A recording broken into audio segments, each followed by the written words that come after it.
Bonjour Philippe, bienvenue sur le podcast. Bonjour, Jérôme. Bon, Alors, tout va bien pour oui. toi?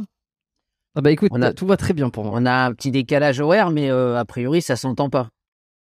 Non, ça va pas s'entendre. Ça va pas s'entendre parce que moi j'enregistre le matin, fin de matinée ici. Toi, c'est début de fin de journée, fin d'après-midi.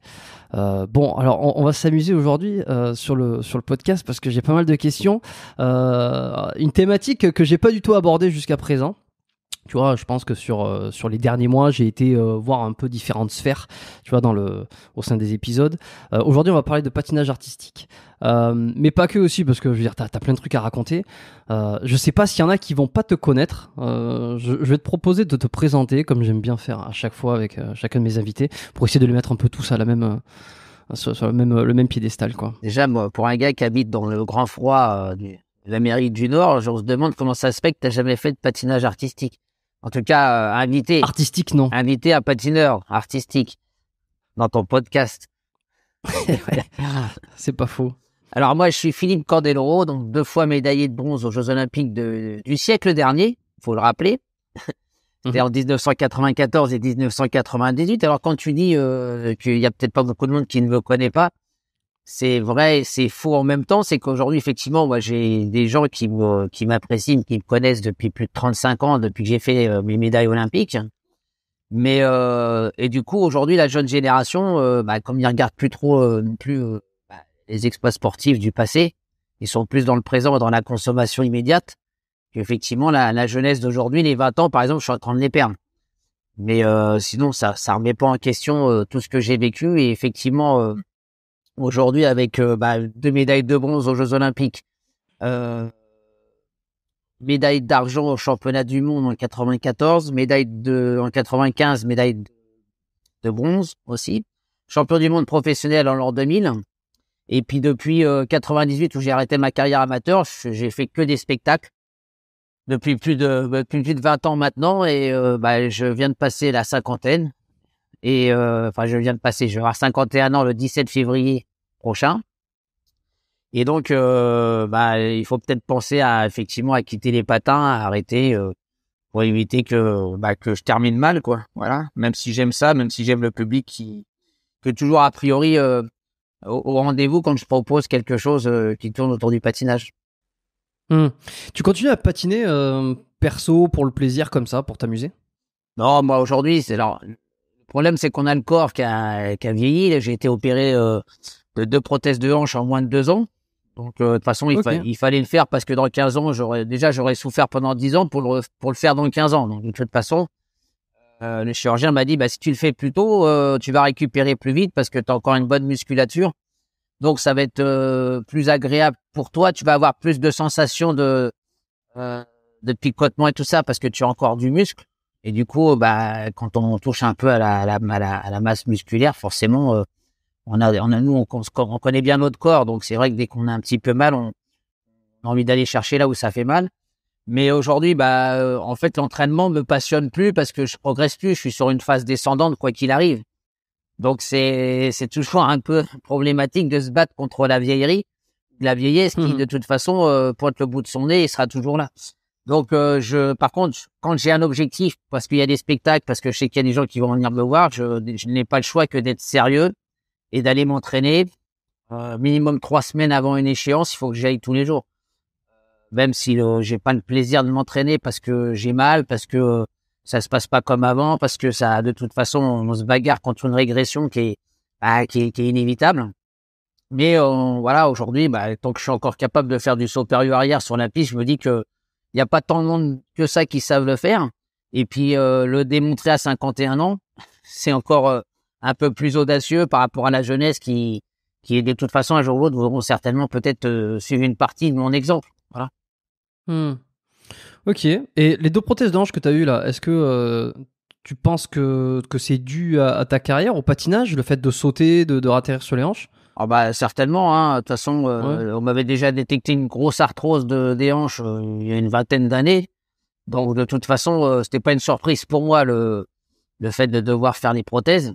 En revanche, il y a 5 ans, j'ai fait une chute et c'est de là que ça a commencé à dérégler en fait. Donc la partie du bassin, l'anticipation, ou alors on fait de la compensation, et du coup, je pense que j'ai abîmé les 5 dernières années, j'ai abîmé plus rapidement en fait mes hanches, et puis il y a surtout des douleurs qui sont apparues, ce qu'il n'y avait pas avant. Ok. Est-ce que, je sais pas, tu sais, quand t'as vu le médecin, je sais pas si ça existe d'ailleurs des médecins ou chirurgiens qui sont spécialisés dans le patinage, si t'avais dit que c'était une affection fréquente ou si ça arrivait souvent chez les patineurs.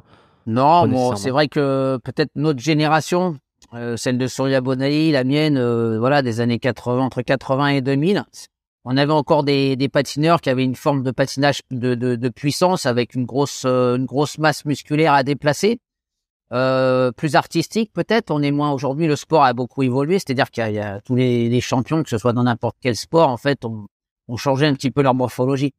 D'ailleurs, c'est une belle leçon de vie pour nous, parce que nous, on travaillait la force pour essayer de monter plus haut pour pouvoir faire des quadruples, alors qu'aujourd'hui, on s'aperçoit que les gamins tels qu'ils sont galbés en étant des tiges de fer Ouais. longilignes, Ouais. ils arrivent très bien à faire les quadruples sans avoir une grosse masse musculaire, et de toute façon, avec ce qu'on leur demande aujourd'hui dans les programmes, ils n'ont pas le choix que de faire ce poids de forme et puis d'être dans cette catégorie-là physique. Mais c'est vrai que de toute façon, on a, je pense, tout au long de ma carrière, donc ça fait 43 ans que je patine, donc forcément que mécaniquement, le corps, il a morflé. Et de toute façon, pour qu'un corps puisse continuer à pratiquer au-delà de 40 piges de pratique, il faut pas qu'il s'arrête. C'est-à-dire que moi, j'ai quand même eu, j'ai eu des enfants, j'ai voulu profiter un peu de la vie. Je me dis, quand j'avais 3 mois sans échéance, j'allais pas à l'entraînement. Donc, quand je revenais sur la piste, j'en mettais plein la gueule à mon corps. Et je pense que il a pas tellement apprécié. Donc aujourd'hui, Ok. je paye un petit peu toutes ces inadvertances que j'ai pas gérées. Mais je vais pas le regretter, puisque de toute façon, ça fait partie de ma vie, quoi. Voilà. Ouais, c'est intéressant ce que tu dis là sur l'évolution de la préparation pour pouvoir faire les figures. C'est que avant, à ton époque, on pensait qu'il fallait de la masse musculaire, donc donc vous passiez par des séances de musculation ou de force, et aujourd'hui beaucoup moins, sachant, c'est quoi, c'est la détente, il y a pas besoin d'avoir une grosse masse musculaire pour avoir de la détente, et au contraire, plus t'es léger, plus tu vas pouvoir sauter haut. Il y a déjà ça, et puis on va dire que la technique qui a évolué. Les gamins aujourd'hui, grâce à la possibilité de visualiser sur Internet les exploits Ouais. du petit copain ou du mec qui fait son premier quadruple axel, je peux vous dire qu'un gamin de 10 ans qui voit aujourd'hui, qui a la chance grâce à Internet, parce que moi, pour avoir un triple axel à l'époque en vidéo, il fallait que mes parents ils aient un magnétoscope, il fallait que je récupère ce qui était passé à la télé 3 semaines avant. Et il fallait que j'ai un copain qui travaille chez TF1 ou une France Télévisions pour pouvoir avoir la cassette. Sinon, j'avais pas matière à pouvoir revoir ses Mm. exploits. Et le sport est beaucoup par mimétisme. Et puis aussi en se disant, bon, voilà, si ce champion, à son âge, il est capable de faire quadruple axel, qu'est-ce que je devrais faire, moi, pour être meilleur que lui? C'est-à-dire que dans sa tête, il est déjà en train de se préparer à dire, pour être meilleur que celui qui vient de faire quadruple axel, peut-être que je m'imagine faire le quintuple. Donc, en fait, tout ce quadruple axel deviendra une banalité dans 20 ans. Voilà. Pour la plupart des patineurs et patineuses.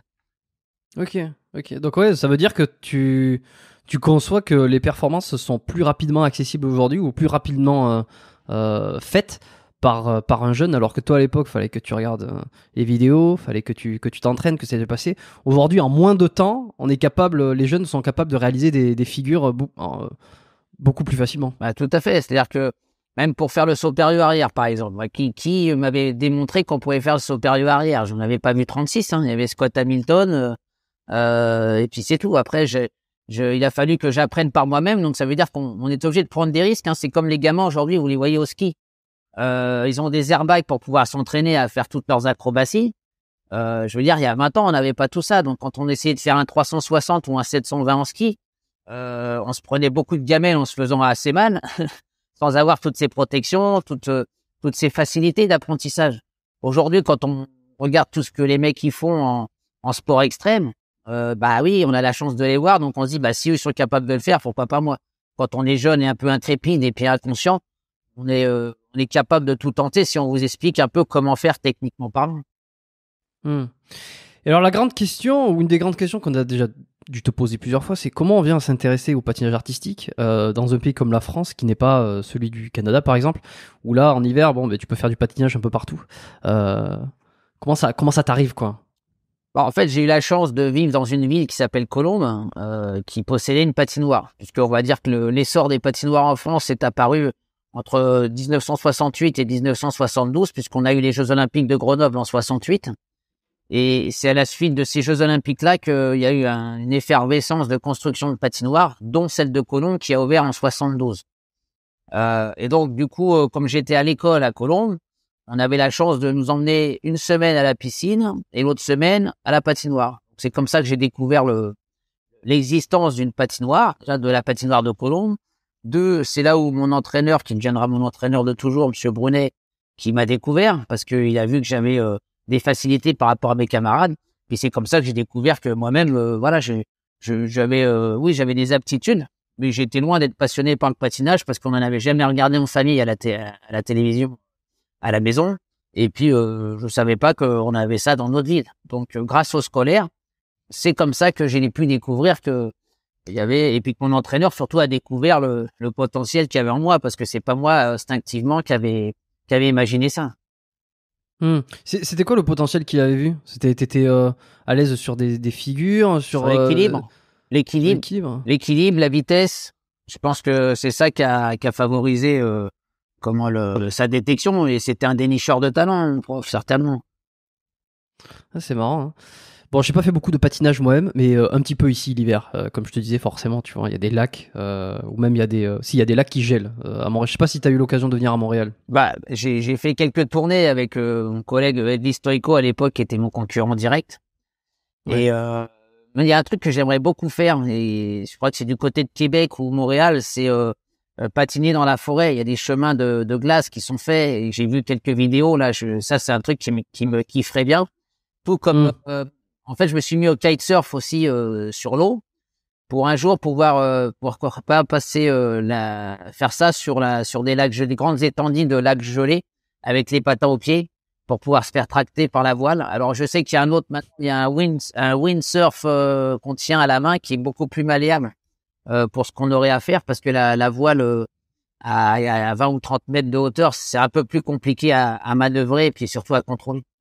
Mais c'est un truc qui me kifferait bien, quoi. Voilà. Ok, c'est marrant. Et la patinoire, le truc dans la forêt dont tu parles, c'est vers Trois-Rivières, donc c'est entre Montréal et Québec. C'est un truc. Alors j'y suis jamais allé, mais apparemment c'est assez réputé, ouais, dans la forêt. Et tu vas me dire si je me trompe. Bon, je suis pas un grand patineur. Néanmoins, à force de mettre les patins, tu vois, j'ai commencé à avoir quelques bons réflexes. J'ai eu l'impression. Et moi, j'ai eu l'impression, à mon niveau d'amateur, tu vois, déjà de pas essayer de tomber. Que plus j'étais relax et confiant envers le fait de patiner, mieux je patinais. Et plus j'avais peur de tomber, plus j'essayais de me retenir de tomber, et ben plus j'étais crispé, j'allais me casser la gueule. Ça, c'est tous les sports qui sont de cette nature-là, en fait. Plus tu vas crisper, plus en fait ton corps va pas pouvoir bouger comme il devrait bouger. Donc je comprends la peur de se faire mal, la peur de tomber. Alors moi, quand j'ai des gens avec moi sur la piste, je leur apprends à tomber pour se familiariser avec l'univers, avec l'élément. Et puis pour qu'ils se disent, finalement, la chute, c'est pas si terrible que ça. Voilà.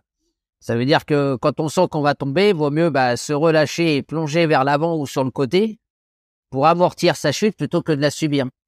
Et déjà, rien que ça va. Et puis après, c'est un sport à propulsion. Donc en fait, faut pouvoir à la fois... C'est très compliqué le patinage parce qu'il faut être gainé, puis à la fois un peu détendu et en même temps poussé. Donc, tu as forcément un peu de contraction musculaire qui va s'opérer. Mais en même temps, faut pas être complètement raide comme un bout de bois. Parce que sinon, ça joue pas, quoi. Sinon, ça fait un petit peu le cul de buteau, tu vois. Toi, combien de fois t'es tombé dans ta carrière? Voilà. J'en sais rien, mais j'ai dû, je sais pas, moi, j'ai dû faire 1000 chutes, peut-être, dans l'ensemble de ma carrière. 1000 chutes. Ouais. Et tu t'es jamais cassé quoi que ce soit, une entorse, non, crânien? Alors, bizarrement, les patineurs ont très peu d'accidents au niveau des chevilles, des genoux. Ça va être plus les membres supérieurs qui peuvent subir. Les coudes ou les poignets? Voilà, alors déjà, le débutant, c'est sûr que c'est le coude et le coccyx. Ah, en arrière? Ouais. Quand tout le monde passe en arrière, et puis quelques traumatismes crâniens, ça c'est pour les débutants. Ensuite, pour les expérimentés et ceux qui s'entraînent tous les jours, on peut avoir des bleus si la chute a été un peu violente et pas récupérable. C'est-à-dire qu'on a toujours une certaine façon de tomber. on sait que moins on va chercher à se retenir et moins mal on aura. Voilà. Quand on essaie de contrôler une chute, bah, souvent c'est là où le corps il aime pas parce qu'en fait il faut pas être un chamallow ni être un bout de bois parce que le bout de bois il va casser. Voilà. Le chamallow il va risquer d'amortir un petit peu plus et puis à force de tomber d'une certaine manière, on sait comment on va tomber en fonction de son départ. Tu vois le truc venir. Bah, ouais, tu vois le truc arriver quoi. Le corps est préparé. C'est quand on fait des chutes un peu différentes qui sont on va dire qu'on n'a pas l'habitude de gérer, qui peuvent être dangereuses parce que là on va pas savoir comment réagir. La plus grosse crainte, et tu l'as dit tout à l'heure, c'est-à-dire que c'est quand on veut anticiper une chute, on risque finalement de faire plus de mal que de bien parce qu'on va essayer de réagir. Et bah moi j'ai remarqué sur mes chutes quand j'ai essayé de réagir, elles m'ont fait plus mal que l'inverse. Est-ce que tu as appris à patiner est-ce que tu as eu un prof qui t'a dit tiens faut pousser comme ça, ou alors c'est des choses qui sont venues naturellement et tu as surtout eu un coach qui t'a enseigné les chorégraphies, les figures, je veux dire qu'est-ce que tu as appris de toi-même et qu'est-ce qu'il faut apprendre de quelqu'un? Bah, moi, je pense que on m'a pas tellement dit dès le départ comment il fallait pousser, comment il fallait bouger. Je suis monté sur la piste, j'avais un équilibre, j'ai compris le mécanisme de pousser, tout en gardant mon centre de gravité, puis en pouvant me propulser. Et donc, du coup, j'ai pas eu besoin que quelqu'un me tienne la main. Voilà. Et après, c'est fil en aiguille. Tu commences à pratiquer une fois par semaine, puis 2 fois par semaine. Après, tu intègres le club. Après, tu intègres l'école de glace. Et après, évidemment, quand tu intègres l'école de glace, tu passes de 4 heures par semaine à 6 heures par jour. Donc, forcément, la progression, elle est plus rapide. Mais en même temps, là, on doit t'apprendre des choses plus, on va dire, un peu plus difficiles chaque jour parce que doit avoir de la maîtrise et puis tant que tu vas pas patiner à l'époque tant que tu patinais pas une dizaine d'années, tu n'avais aucune chance d'atteindre un niveau européen. Ce qui est moins le cas aujourd'hui. Okay. Aujourd'hui, tu as ta possibilité quand même même avec des gens qui commencent un peu tard, c'est-à-dire vers l'âge de 10 ans, on peut arriver à gagner un petit peu de temps, grâce à ce que je disais tout à l'heure sur le visionnage et le mimétisme qu'on peut opérer plus tôt, plus vite, plus souvent. Et là, du coup, t'as des jeunes qui sont très talentueux, qui ont des bonnes capacités physiques et qui comprennent très vite, qui sont des chats. Alors, la plupart des patineurs aujourd'hui qui sont dans les 10 premiers au championnat du monde ou les 10 premières, on regardera qu'on aura toujours un peu la même morphologie et c'est des gens qui sont très physiques, très techniques, très véloces, très fins. Donc c'est d'où la réflexion de dire oui, effectivement, aujourd'hui, quand vous aviez un type un peu plus eurasien, japonais, chinois, coréen, on s'est aperçu que c'était des gens qui tournaient très très vite. Alors, ils patinaient moins vite, ils sautaient moins haut, mais le fait d'avoir une vitesse de rotation vertigineuse, ils ont pu faire des quadruples un peu plus facilement. Donc, effectivement, aujourd'hui, on a des gens qui sautent moins haut. Donc peut-être que ces gens-là auront moins de problèmes physiques plus tard. C'est-à-dire que moi, je pense que mon problème de hanche, il est dû à l'élévation du saut, qui était à l'époque pris à grande vitesse, très haut, et donc les réceptions. Je pense que les genoux et les hanches sont assez bien morflés. L'amortissement du pied et de la chaussure fait qu'au niveau des chevilles, on n'est pas trop embêté. Mais je pense que tout le reste, en fait, par résonance, y compris le bas du dos, tout le rachis, il est assez écrasé. Ouais, j'ai pas beaucoup d'espace au lombaire entre les disques et les lombaires. Donc des fois je me tape des lumbagos. Bon voilà, après c'est à moi de faire attention, de continuer à travailler un peu de souplesse, un peu d'élasticité à ce niveau-là. Et comment t'expliques que les Eurasiens ils vont moins vite? C'est une question de morphologie, ils sont plus petits, ils ont les membres, généralement ils ont les membres plus courts. Est-ce que ça y participerait selon toi? Déjà, effectivement, quand on était petit à l'époque, on disait que c'était un avantage parce que les gens de petite taille pouvaient tourner plus vite, ils avaient un centre de gravité plus bas, donc ils pouvaient tourner plus rapidement. Je me souviens d'un Français, Nicolas Péterin, pour pas le citer, qui était un de mes concurrents, c'était un des premiers Français à avoir fait le quadruple boucle, par exemple. Donc ça voulait dire aussi que oui, il y avait peut-être... C'est quoi ça, quadruple boucle? Le boucle, c'est un des sauts du patinage, il y en a 6. c'est pas très difficile à se retenir, mais le quadruple boucle, c'est un saut de quart qui est parti en arrière. Et donc, arriver à faire un quadruple boucle, tu vois, 20 ans après, on s'extasie sur quelqu'un qui fait un quadruple boucle sur un championnat d'Europe, alors que 20 ans auparavant, ça a déjà été fait. Et puis à l'époque, encore une fois, il fallait être très audacieux pour tenter ce genre de figure. Aujourd'hui, t'as pas le choix, t'es obligé de la faire, sinon t'es pas dans les premiers. D'accord. Ah ben justement, on va revenir sur ça aussi, sur les figures obligatoires, ou comment marchent les points, parce que moi je regardais pas beaucoup enfin les seules fois où j'ai regardé le patinage, c'était quand j'étais plus jeune, en France, les Jeux Olympiques, et aujourd'hui je regarde beaucoup moins parce que je regarde plus la télé, pour être honnête, et c'est vrai que je m'intéresse peut-être un peu moins. C'est pas plus mal, des fois. Bah oui, grosso modo, j'en tire plus de bénéfices de plus regarder la télé, mais t'as quand même propulsé ce sport, non, en France.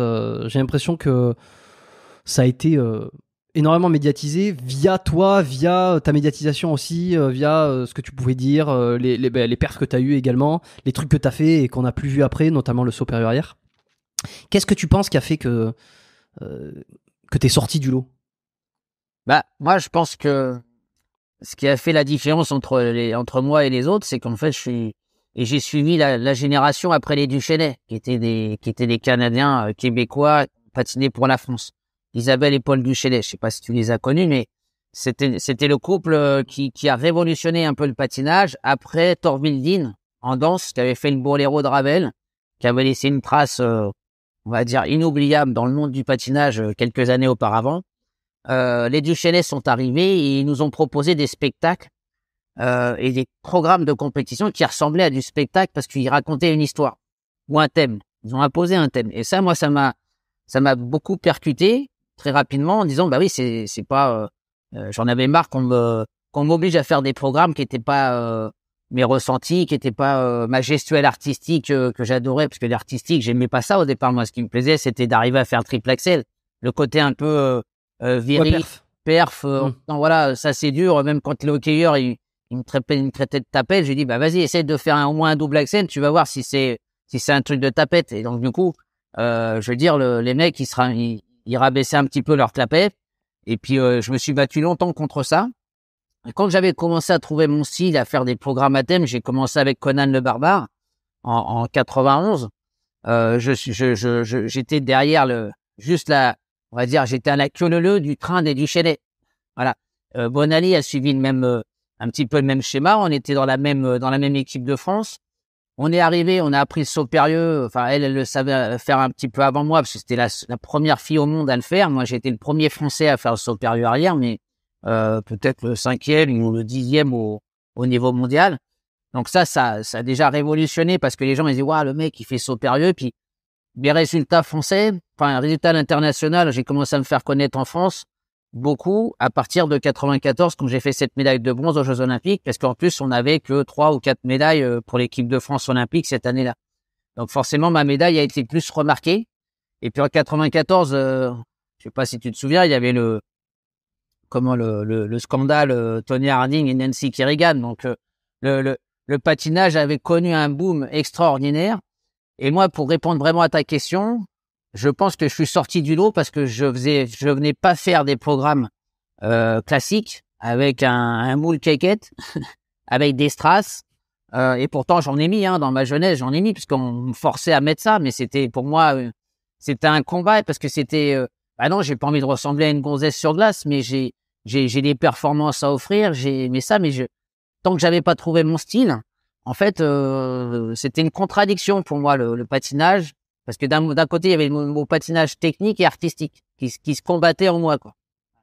Et quand j'ai commencé à trouver mon style, bah je me suis affirmé et j'ai tenté de faire des numéros avec des programmes à thème qui plaisaient pas toujours aux juges, avec de l'audace. Mon audace a fait que je pense que c'est ça qui m'a fait sortir du lot. C'est ce qui aussi a fait peur à des concurrents qui étaient parfois bien meilleurs que moi au niveau technique. Et j'ai surtout eu la chance aussi, pendant ma carrière, d'avoir un Elvis Stoico, un patineur canadien, qui suivait un petit peu le même move que moi. C'est-à-dire, lui, c'était la force incarnée, c'était le bûcheron sur la glace. Il nous montrait qu'il savait faire des quadruples, des triples axels. Et puis, il avait un patinage musclé, et c'était mon concurrent direct. Donc à chaque fois qu'on nous présentait à la télévision l'un contre l'autre, en fait, on faisait voir que le patinage, c'était plus ce que c'était. Voilà. Et faisait que derrière, on a impulsé, je pense, une nouvelle génération de patineurs qui avaient envie, plus ou moins, de nous ressembler. Et grâce un petit peu à ce qu'on revendiquait, c'est-à-dire le côté un peu plus masculin, un peu plus musclé sur glace, on a donné envie à des jeunes patineurs de pouvoir s'affirmer en faisant du patinage à notre époque. Bon, aujourd'hui, avec les MeToo, avec les coming out des uns et des autres, aujourd'hui, ça a plus vraiment d'importance. C'est-à-dire qu'aujourd'hui, c'est pas parce que t'es un homme un peu baraqué, un peu musclé que t'es meilleur que celui qui va patiner un peu efféminé et qui va revendiquer son homosexualité. Donc aujourd'hui, on est plus dans le même combat, quoi. Voilà. Mais moi, à mon époque, c'était important, et je pense que c'est ça qui a fait ressortir au niveau médiatique, mais ces capacités-là, et puis cette reconnaissance. Et j'en ai joué parce qu'après, j'étais obligé de faire des programmes à thème tout le temps, quoi. Il fallait trouver un thème international qui plaise à tout le monde et que tout le monde connaissait. Ouais, le parrain et le dernier, le dernier, c'était D'Artagnan. D'Artagnan, oui, voilà. Aux Jeux Olympiques, sur la carrière amateur. Après, j'ai fait une vingtaine de personnages en tout dans ma carrière, hein. Certains ont été plus médiatisés que d'autres, parce que quand je suis passé professionnel, on les a un petit peu moins vus. En revanche, dans les galas, quand on patinait en Amérique du Nord, aux États-Unis notamment, on patinait devant 25 000 personnes à l'époque pour des galas. Et c'était un truc extraordinaire, c'était monstrueux. Puis au Canada, c'était pareil. J'ai patiné au Forum. J'ai patiné dans tous les grands buildings des hockeyeurs du Canada, grâce notamment à la tournée d'Elvis Storico qui m'a emmené sur toutes les patinoires en traversant de l'est en ouest. Mais ça veut dire que ça, les spectacles à thème, les représentations à thème, ça n'existait pas avant. C'est-à-dire que là, tu faisais le parrain d'Artagnan, tout ça. Il y avait personne avant qui se déguisait ou qui se. C'était très rare. C'était très rare. En danse sur glace, comme eux, ils sont obligés de suivre à tempo une musique, et ils sont jugés pour ça. Ils connaissaient le tango, ils connaissaient le cha-cha, ils connaissaient toutes les danses traditionnelles de salon. Et sur un programme libre, par Thorville Dean, qui nous avait proposé une boléro de Ravel. Et puis je rappellerai une chose aussi très importante, c'est que à mon époque, je parle d'avant, donc dans les années 90, pour trouver des chansons, on n'avait pas les compact disques, ça arrivait seulement. On avait les vinyles, et il fallait aller à la bibliothèque du coin de la ville pour aller essayer de trouver des musiques sans être des musiques chantées, puisqu'on n'avait pas le droit aux paroles. Donc droit d'auteur? Non, c'était pas une question de droit d'auteur, c'était une question c'était le règlement. Tu pouvais pas patiner. C'était la règle, quoi. Tu pouvais pas patiner sur des musiques chantées, ce qui est pas le cas aujourd'hui. Alors imagine la palette de possibilités aujourd'hui que les patineurs et patineuses ils ont pour pouvoir s'exprimer. Et finalement, on arrive souvent à trouver des gens qui patinent encore sur du classique. Sur des trucs d'il y a 20 ans, quoi. Des trucs d'il y a 50 ans même. Ouais. Alors certes, heureusement, ils sont passés dans le domaine public pour certains. Mais je te dis qu'il y a des compositeurs qui sont morts depuis 2 siècles, qui doivent être très riches. Les ayants droit doivent être très riches. Ah oui, parce que à chaque fois que, par exemple, là aujourd'hui, il y aurait quelqu'un qui déciderait de faire, de passer sur une chanson, je dis n'importe quoi, Metallica. Metallica va toucher des droits d'auteur à chaque fois qu'il va y avoir une représentation sur cette musique-là. Bien sûr, puisque la Fédération internationale sur les droits sportifs et de compétition, en fait, a priori, jusqu'à maintenant, on n'a jamais eu l'interdiction de pouvoir patiner sur telle et telle musique, parce qu'il y a des droits qui sont payés. Ensuite, il faut que les ayants droit de Metallica aillent chercher leurs droits ou réclament leurs droits auprès de la SACEM internationale, puisque chez nous, ça s'appelle la SACEM, et il se passe de la même manière quand on a un événement en France, qu'on patine sur telle et telle musique. Après, j'ai vu une fois un refus, notamment chez Surya Bonali, qui avait voulu patiner sur les musiques du Cirque du Soleil. Et une fois, on lui a demandé de plus patiner sur cette musique. Je sais pas pour quelle raison. Parce que en principe, quand tu achètes un compact disque dans le commerce, tu as un code barre, et donc tu as en quelque sorte une autorisation de les utiliser. Par contre, normalement, t'as pas le droit de les utiliser en les coupant. Parce que nous, nos musiques faisaient 4 minutes 50, mais il fallait, tu sais, un passage rapide, un passage lent pour récupérer.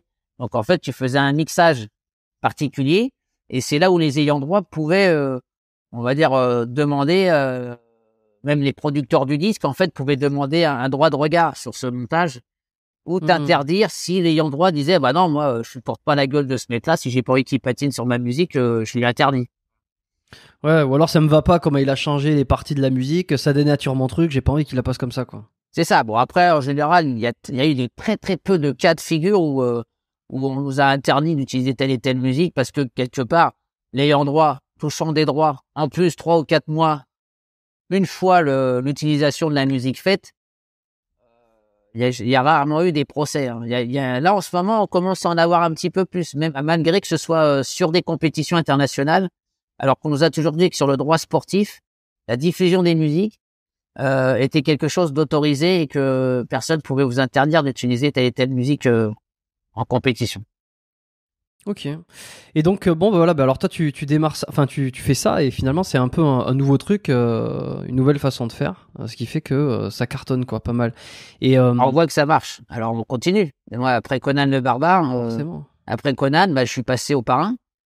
J'ai fait déjà 2 saisons avec Conan le Barbare parce qu'il y avait Conan le Barbare et Conan le Destructeur, j'ai pu trouver des musiques qui pouvaient m'aider à continuer une saison de plus avec Conan.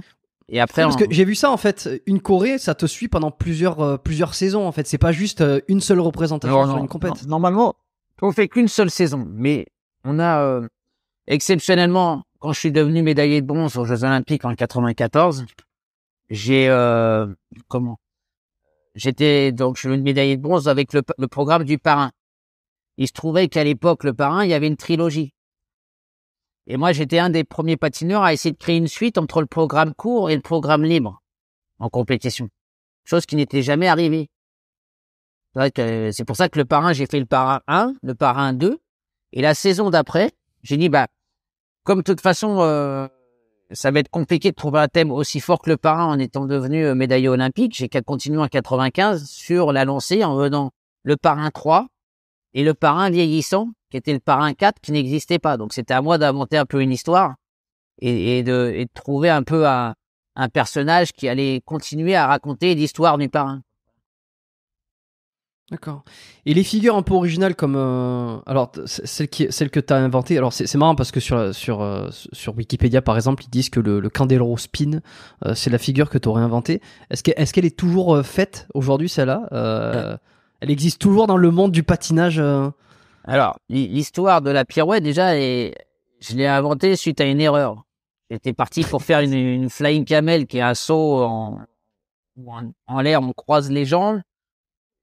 On est censé avoir une position un peu du chameau, c'est pour ça que ça s'appelle flying camel. Ensuite, retomber en pirouette assise. Sauf que là, je me suis retrouvé un petit peu le cul par terre avec dans la position en fait de la pirouette candelle. Et du coup, je me suis aperçu qu'en tournant comme ça, je pouvais arriver à prendre de la vitesse centrifuge comme si j'étais sur des lames. Donc du coup, j'ai réessayé la position, j'ai réessayé la figure, et puis on a dit tiens, c'est assez original. Sauf que cette pirouette n'a jamais été homologuée parce que il partait du principe, comme le saut période-arrière par exemple, on n'a pas le droit de le faire en compète parce que c'est pas dans le même sens de rotation que nos rotations de saut. Et la pirouette c'était pareil, ils n'ont jamais voulu l'homologuer parce qu'elle n'est pas tournée sur les lames. Tu regardes bien, une fois que je suis en position assise, en fait, j'ai une partie de ma bottine sur le côté extérieur de la bottine qui touche, et l'autre jambe, c'est le mollet. Donc ils disent que ça compte pas, quoi. Donc ils disent que ça compte pas. Alors moi, j'ai dit, à côté, pas de problème. Hein. Après, il m'avait dit, si tu voulais continuer à la faire comme élément artistique, à vous de le faire, mais sachez que ça remplace pas une pirouette. Donc il fallait que je me tape 4 pirouettes plus celle-là si je voulais la conserver. Mais comme je trouvais que ça faisait une buzz à la fin du programme et que le public aimait ça parce que par son originalité, je la conservais souvent en fin de programme. Et alors pourquoi ils ont interdit le backflip Est-ce que c'est question de dangerosité, sécurité des athlètes j'allais dire parce que c'est des cons. mais alors il y a des imbéciles qui changent pas d'avis, mais je trouve que moi je trouve il y a beaucoup de choses qui malheureusement ont évolué. Enfin, heureusement ou malheureusement, ont évolué dans le patinage, sauf qu'ils ont des règles un petit peu vieillissantes dans leur tête. On n'a jamais compris effectivement pourquoi. Et peut-être qu'on le comprendrait aujourd'hui parce que le patinage deviendrait trop acrobatique, au-delà même de la technique pure du patinage. On prend si tout le monde pouvait faire des sauts périlleux avant, arrière, on saurait peut-être plus quoi juger. Voilà. Donc aujourd'hui, il y a des disciplines de sport extrême qui existent, comme des compétitions de patinage acrobatique qui commencent à voir le jour. Pas au niveau international pour le moment, mais ça ne saurait tarder. Parce qu'aujourd'hui, les jeunes, qu'est-ce qu'ils veulent? Ils veulent faire des trucs de l'extrême. Ouais, bien sûr. Tous participer à des événements Red Bull ou autres. Le patinage est un vieux sport aujourd'hui. Donc, est-ce que les vieux sports vont continuer à intéresser des jeunes personnalités à vouloir pratiquer 3 à 4 heures de patinage par jour pour obtenir une médaille, alors que c'est peut-être plus facile d'être connu et de gagner autant de pognon, voire plus, en faisant youtubeur ou instagrammeur ou influenceur. Donc, la question, on pourra y répondre dans une vingtaine d'années, mais voilà, aujourd'hui, le sport acrobatique, le sport extrême, je pense, c'est une source de pratiquants qu'il faut pas négliger pour notre univers. Il faut le développer. Alors il faut le développer. Comment ça fonctionne exactement? Enfin, rapidement, hein, simplement, les points. Comment on gagne des points? Comment on devient, tu vois, parce que bon, moi, je vais voir des patineurs faire leur exécution, tu vois, sans regarder les juges. Je vais me dire, ils sont tous exceptionnels, sauf qu'il y en a certains qui tombent et qui ratent leur figure. Mais qu'est-ce qui fait que tu gagnes? Il y a des figures obligatoires, il y a c'est la façon dont tu atterris, qu'est-ce qui fait que tu gagnes des points en fait et que tu es meilleur que ton voisin qui vraisemblablement pour le public a fait la même chose. Bon, alors là c'est assez complexe parce que en 2002, on a eu un scandale dans le monde du patinage. Vous savez, on disait que la juge française avait favorisé le couple canadien en échange de favoriser la danse française, machin et tout. Bon bref, tout ça a fait que tout notre système qui était basé avant sur 6-0, où les juges levaient les pancartes pour montrer leurs notes, où on savait quel était le nom du juge, quelle était sa nationalité. Donc c'était aussi, on savait que par exemple, s'il y avait la juge anglaise qui nous détestait, nous les Français, on était sûr on avait allé avoir 5/10 de moins que le voisin. Donc tout ça a explosé. Ils ont mis un nouveau système en place avec des codes. Donc tous les sauts sont devenus des chiffres en fait. Un triple load vaut tant de points, un triple flip vaut tant de points. Derrière, ils ont commencé à mettre des spécialistes et des contrôleurs techniques. Vous avez un contrôleur technique qui vient de la fédération française, de la fédération internationale. Et à côté, vous avez un spécialiste qui, lui, au moins, a déjà fait du patin, ce qui n'était pas le cas de tous les juges à l'époque. C'est ce que j'allais demander. Vous pouvez devenir juge sans avoir fait un tour de patin dans votre vie, quoi. Donc, c'est parce que c'était le monde du bénévolat, c'était le monde des gens qui s'intéressaient. Bon, bref, tout ça a évolué. Donc, au fil du temps, ils essayent d'améliorer ce système-là. Mais c'est aussi un petit peu ce qui joue contre nous aujourd'hui, c'est que, en fait, une fois que vous avez fait votre élément, le contrôleur et les techniciens valident cet élément. Il dit oui, le triple load, s'il est réussi. Donc, l'information est envoyée au juge qui reste en bord de piste. Et eux, le juge, qu'est-ce qu'il va pouvoir faire? Il va pouvoir mettre -5 ou +5 selon sa propre appréciation sur la qualité technique de la réalisation. C'est purement subjectif, quoi. Quand même, mais sauf que si le saut il est raté, il est raté. C'est-à-dire qu'ils peuvent pas mettre 10 points si le saut est raté. Alors que dans l'ancien système, ils pouvaient en tenir compte ou pas compte, quoi. Même si ça pouvait lui valoir une lettre parce qu'il avait voulu favoriser son patineur ou l'autre patineur, c'est quelqu'un d'autre. Alors que là, et c'est un petit peu ce qui est problématique pour moi dans l'évolution du patinage, c'est qu'aujourd'hui, tout le monde va aller à la chasse aux points. Parce que si tu es capable de faire un programme qui va valoir sur l'ensemble des deux, allez, on va faire 202 points par exemple sur un programme libre, tu vas tout faire pour calculer ce nombre de points. Tu vas pas jouer sur le fait, tu vas dire tiens, si je tentais ça aujourd'hui. Tu vas programmer tu vas réfléchir à l'avance, ouais. Tu vas réfléchir à l'avance. Quand il se passe pas bien le programme, ça t'oblige à réfléchir différemment pendant le programme. Et puis après, il y a la note artistique qui arrive par-dessus. Donc la note artistique, aujourd'hui, moi je trouve qu'elle ressemble pas à grand-chose parce que elle est divisée en trois composantes, ils appellent ça. Avec la manière dont tu sais patiner, la manière dont tu interprètes la musique, et puis encore une autre. Et en fin de compte, il y a des patineurs, tu vois, ils mériteraient pas d'avoir 9 partout, quoi. Il y a peut-être des composantes où ils sont nuls, donc là, il faudrait qu'on puisse voir des 2,45, et puis de l'autre côté, avoir un 9,50, parce que il y a des trucs qu'il sait mieux faire. Et souvent, quand on regarde la baseline des composantes, ils ont toujours plus ou moins les mêmes notes un peu partout, quoi. Donc, ça, je trouve que là, sur la note artistique, ça peut être améliorable. Il faut qu'ils revoient un peu leur copie. Sur la note technique, c'est bien parce qu'il y a moins de gruges, il y a moins de magouilles entre juges. Sachant qu'en plus, ils sont tirés au sort que quelques minutes avant l'épreuve. Et le juge qui a jugé le programme court, c'est pas forcé qu'il juge le programme libre. D'accord, ok. Bon, ça randomise un petit peu le truc, quoi. Ouais, mais après, aujourd'hui, c'est-à-dire que si on regarde la composition des programmes, ils sont tous faits pareil. C'est-à-dire que, parce que par exemple, quand tu fais des sauts en deuxième partie de programme, tu as un bonus de 10%. Donc, ça veut dire que tout le monde fabrique son programme un peu de la même manière. Et après, ça veut dire que, moi, à un moment donné, je dis, putain, merde, à la fin du programme, je vais voir une suite de pas, une pirouette pour tout le monde. Parce que l'originalité, ça va être un peu chiant. Voilà, parce que l'originalité du programme va plus être la recherche principale de séduction pour un juge ou pour un public. Nous, on travaillait beaucoup encore pour le public parce qu'on se disait à l'époque, si tu arrives à le faire lever une foule de 25 000 personnes dans une salle, le juge qui est en bord de piste, il est quand même humain, il va quand même avoir les poils qui vont se dresser sur la peau parce que il aura vibré aussi autant que les gens que tu connais pas t'ont vibré pour toi. Alors qu'aujourd'hui, le juge, je pense qu'il a aucune émotion. C'est-à-dire que ça devient autant un robot pour qu'il puisse appuyer sur son clavier pour pouvoir attribuer des points. Voilà. Ouais, puis il y a la pression aussi. Si tout le monde se lève, j'imagine pour le juge, il y a une espèce de pression de se dire putain, il a quand même renversé la foule. Ça, c'était avant. Aujourd'hui, comment voulez-vous qu'un public puisse se révolter d'un résultat, puisque vous allez voir un chiffre apparaître. Alors qu'avant, on avait toute cette complicité et ce côté où le juge, quand il montrait sa note et qu'il avait 3/10 de moins que le collègue d'à côté, je peux vous dire que le juge il se manifestait, ça sifflait. Ouais. Aujourd'hui, tu peux pas contester un résultat aujourd'hui en fait. Même un public, en fait, ils acquiescent.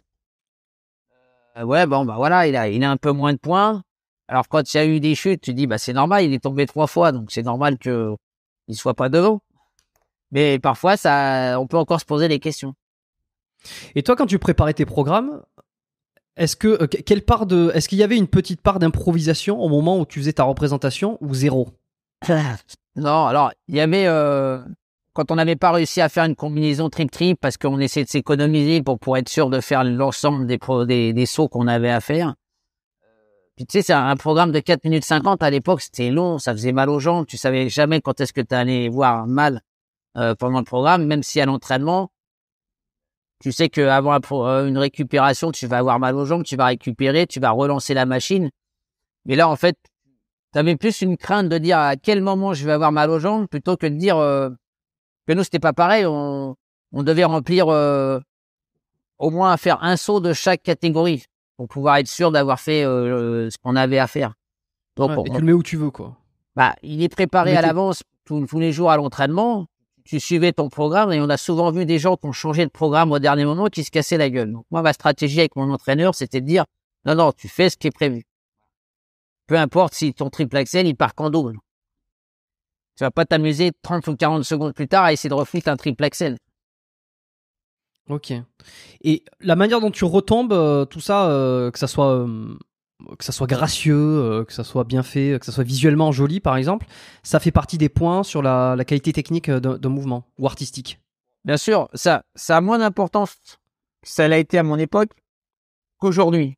Parce que on disait tout à l'heure que le juge qui reçoit l'information comme quoi le triple saut est bien fait, et que lui, après, il a plus 5 ou moins 5 à mettre selon son appréciation. Si le saut est super bien arrivé en arrière, avec une qualité d'aisance, parce qu'il y a des gens, des fois, ils n'arrivent pas complètement en arrière. Toi, c'est un petit peu sur la pointe, c'est un petit peu sur l'avant, où il y a un peu le saut est pas très droit, la technique du saut, elle est pas parfaite.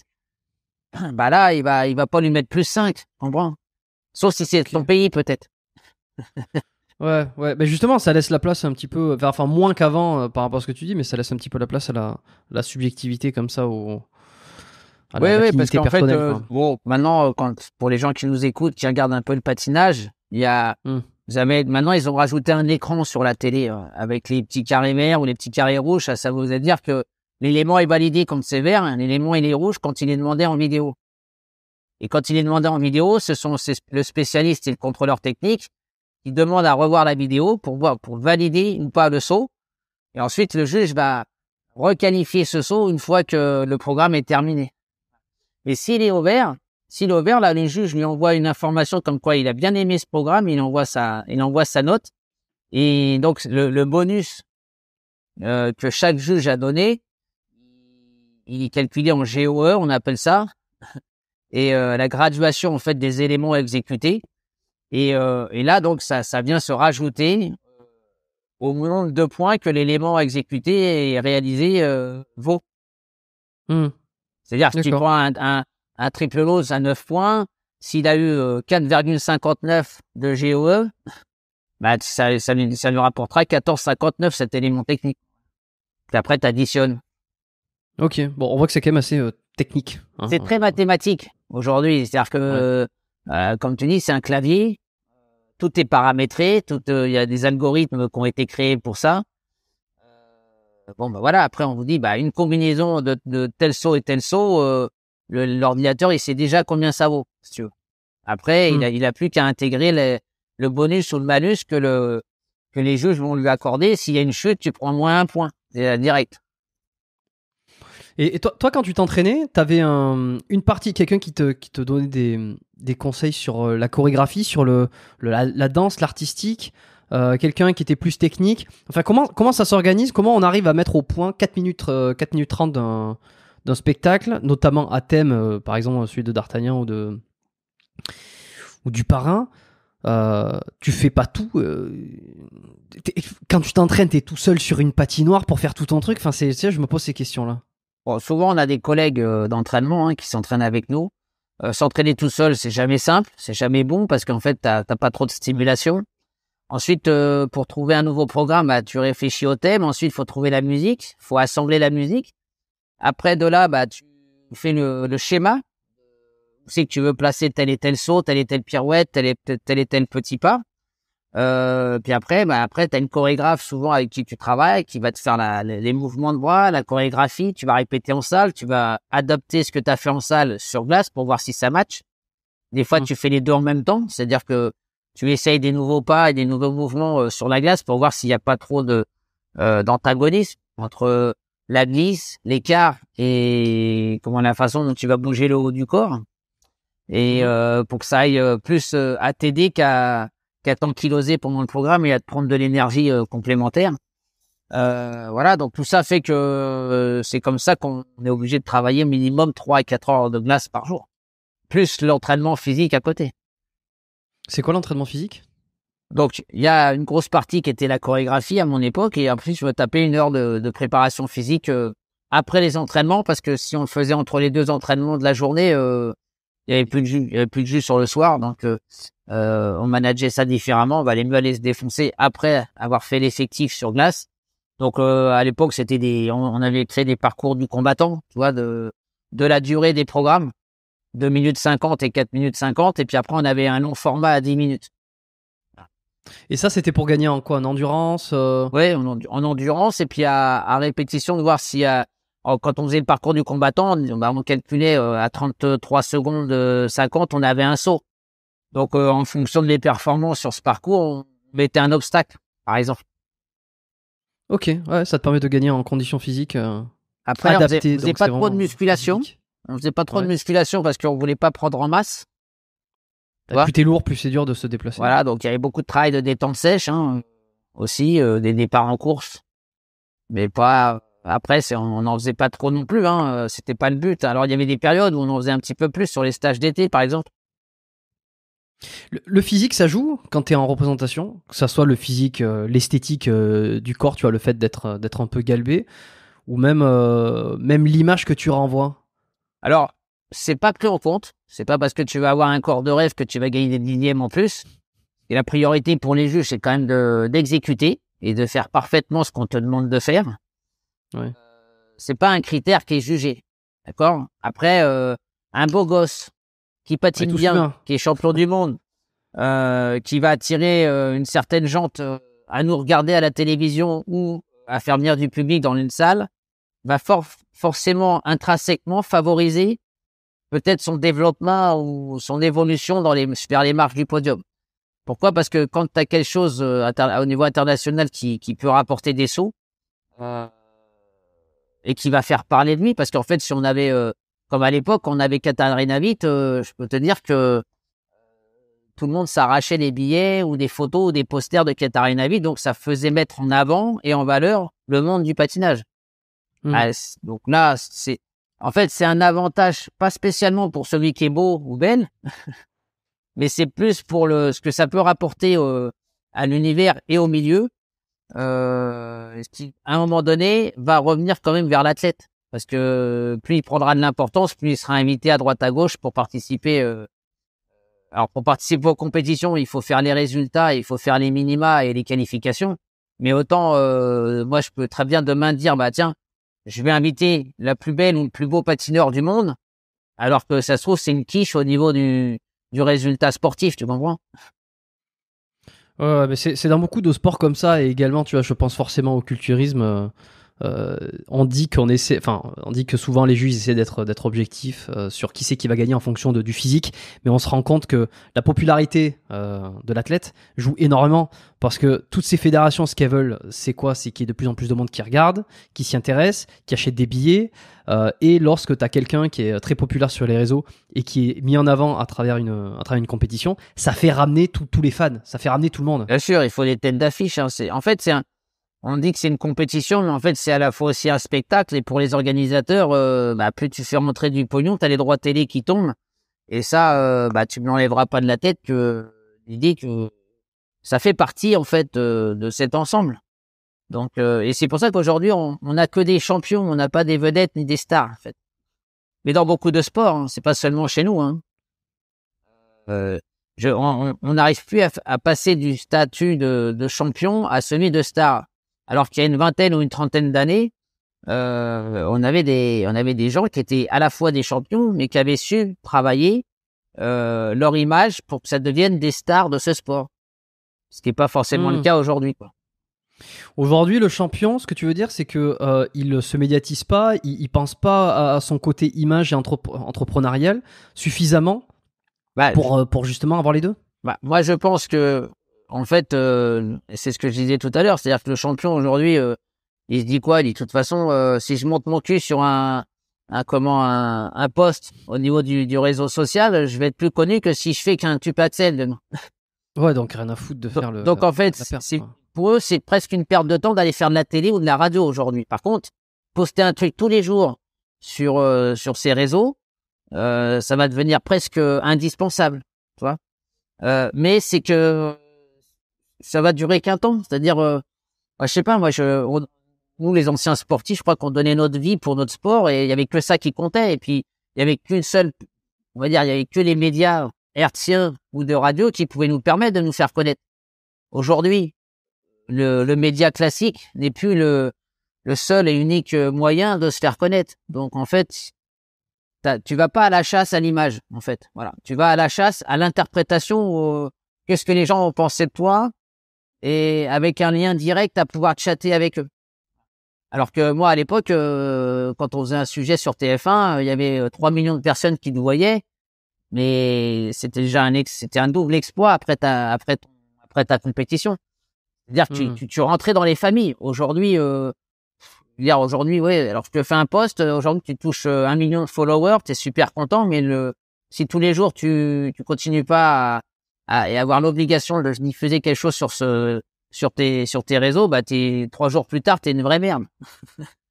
Et tout le monde t'oublie, quoi. Ça va très vite. Excuse, je parle un peu vulgairement, mais c'est pour justement donner cette notion-là. Moi, l'outil Internet et les réseaux, c'est très bien. Il faut travailler avec son temps, il faut vivre avec son temps, faut évoluer avec son temps. Donc, et même moi aujourd'hui, tu vois, je me pose la question de savoir est-ce que j'ai envie de rentrer dans l'obligation tous les jours à 10h38 du matin de poster un truc parce que je vais habituer les gens à leur donner un biscuit tous les matins.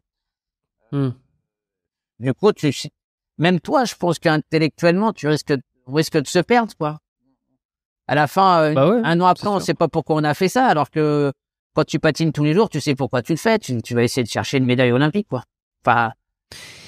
Et ouais, mais alors justement, toi, t'es assez ouvert sur le transparent sur le pognon. Je sais que. Attends, je vais allumer juste la lumière, je reviens tout de suite. Ouais, bien sûr.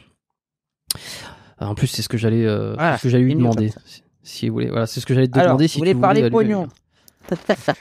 Ouais, non, c'est ça, c'est que toi, t'es transparent. J'ai regardé un petit peu tes interventions que t'avais fait il y a quelques années, un petit peu sur les médias. On retrouve quelques vidéos de toi dans On n'est pas couché, par exemple, ou notamment dans un bouquin que t'avais sorti, tu parles beaucoup d'argent. T'es assez transparent sur plein de choses. Tu dis la vérité, tu caches pas grand chose. À quoi on peut prétendre en termes financiers quand on gagne une médaille aux Jeux Olympiques en patinage?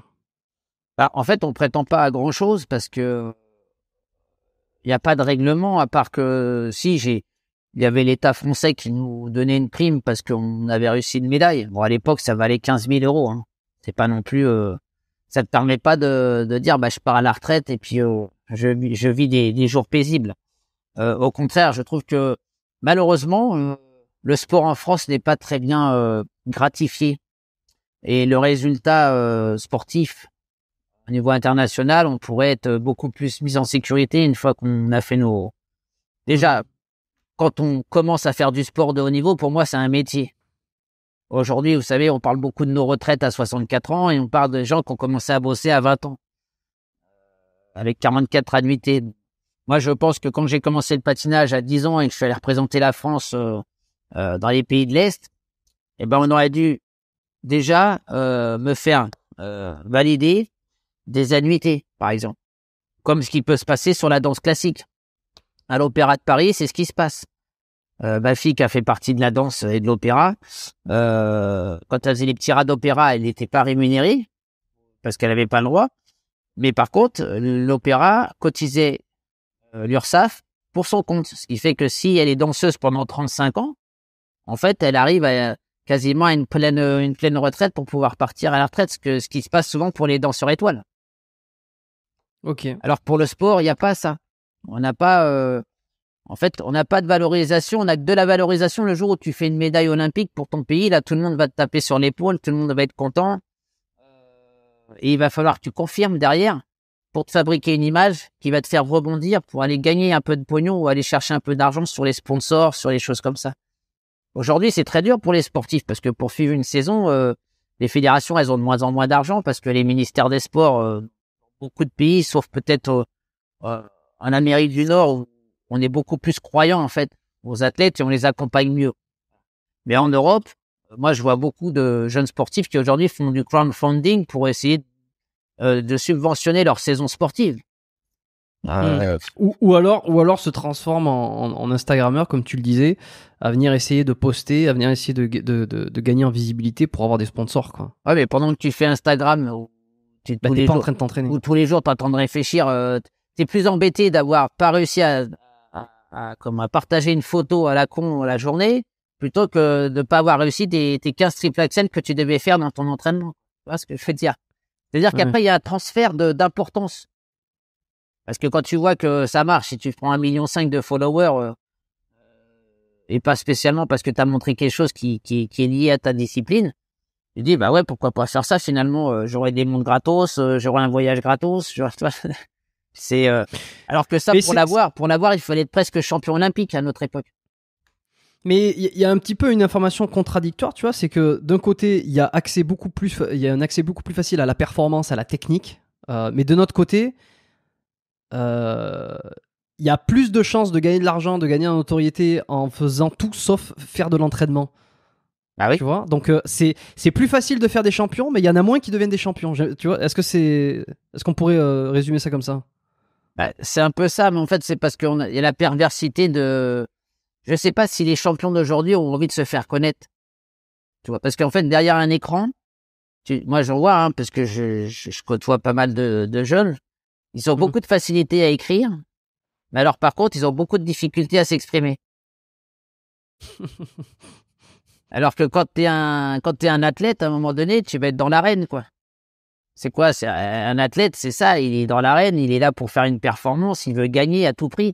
Et il veut faire voir au monde entier qu'il s'est entraîné dur pour pouvoir devenir l'athlète qu'il voulait depuis son plus jeune âge.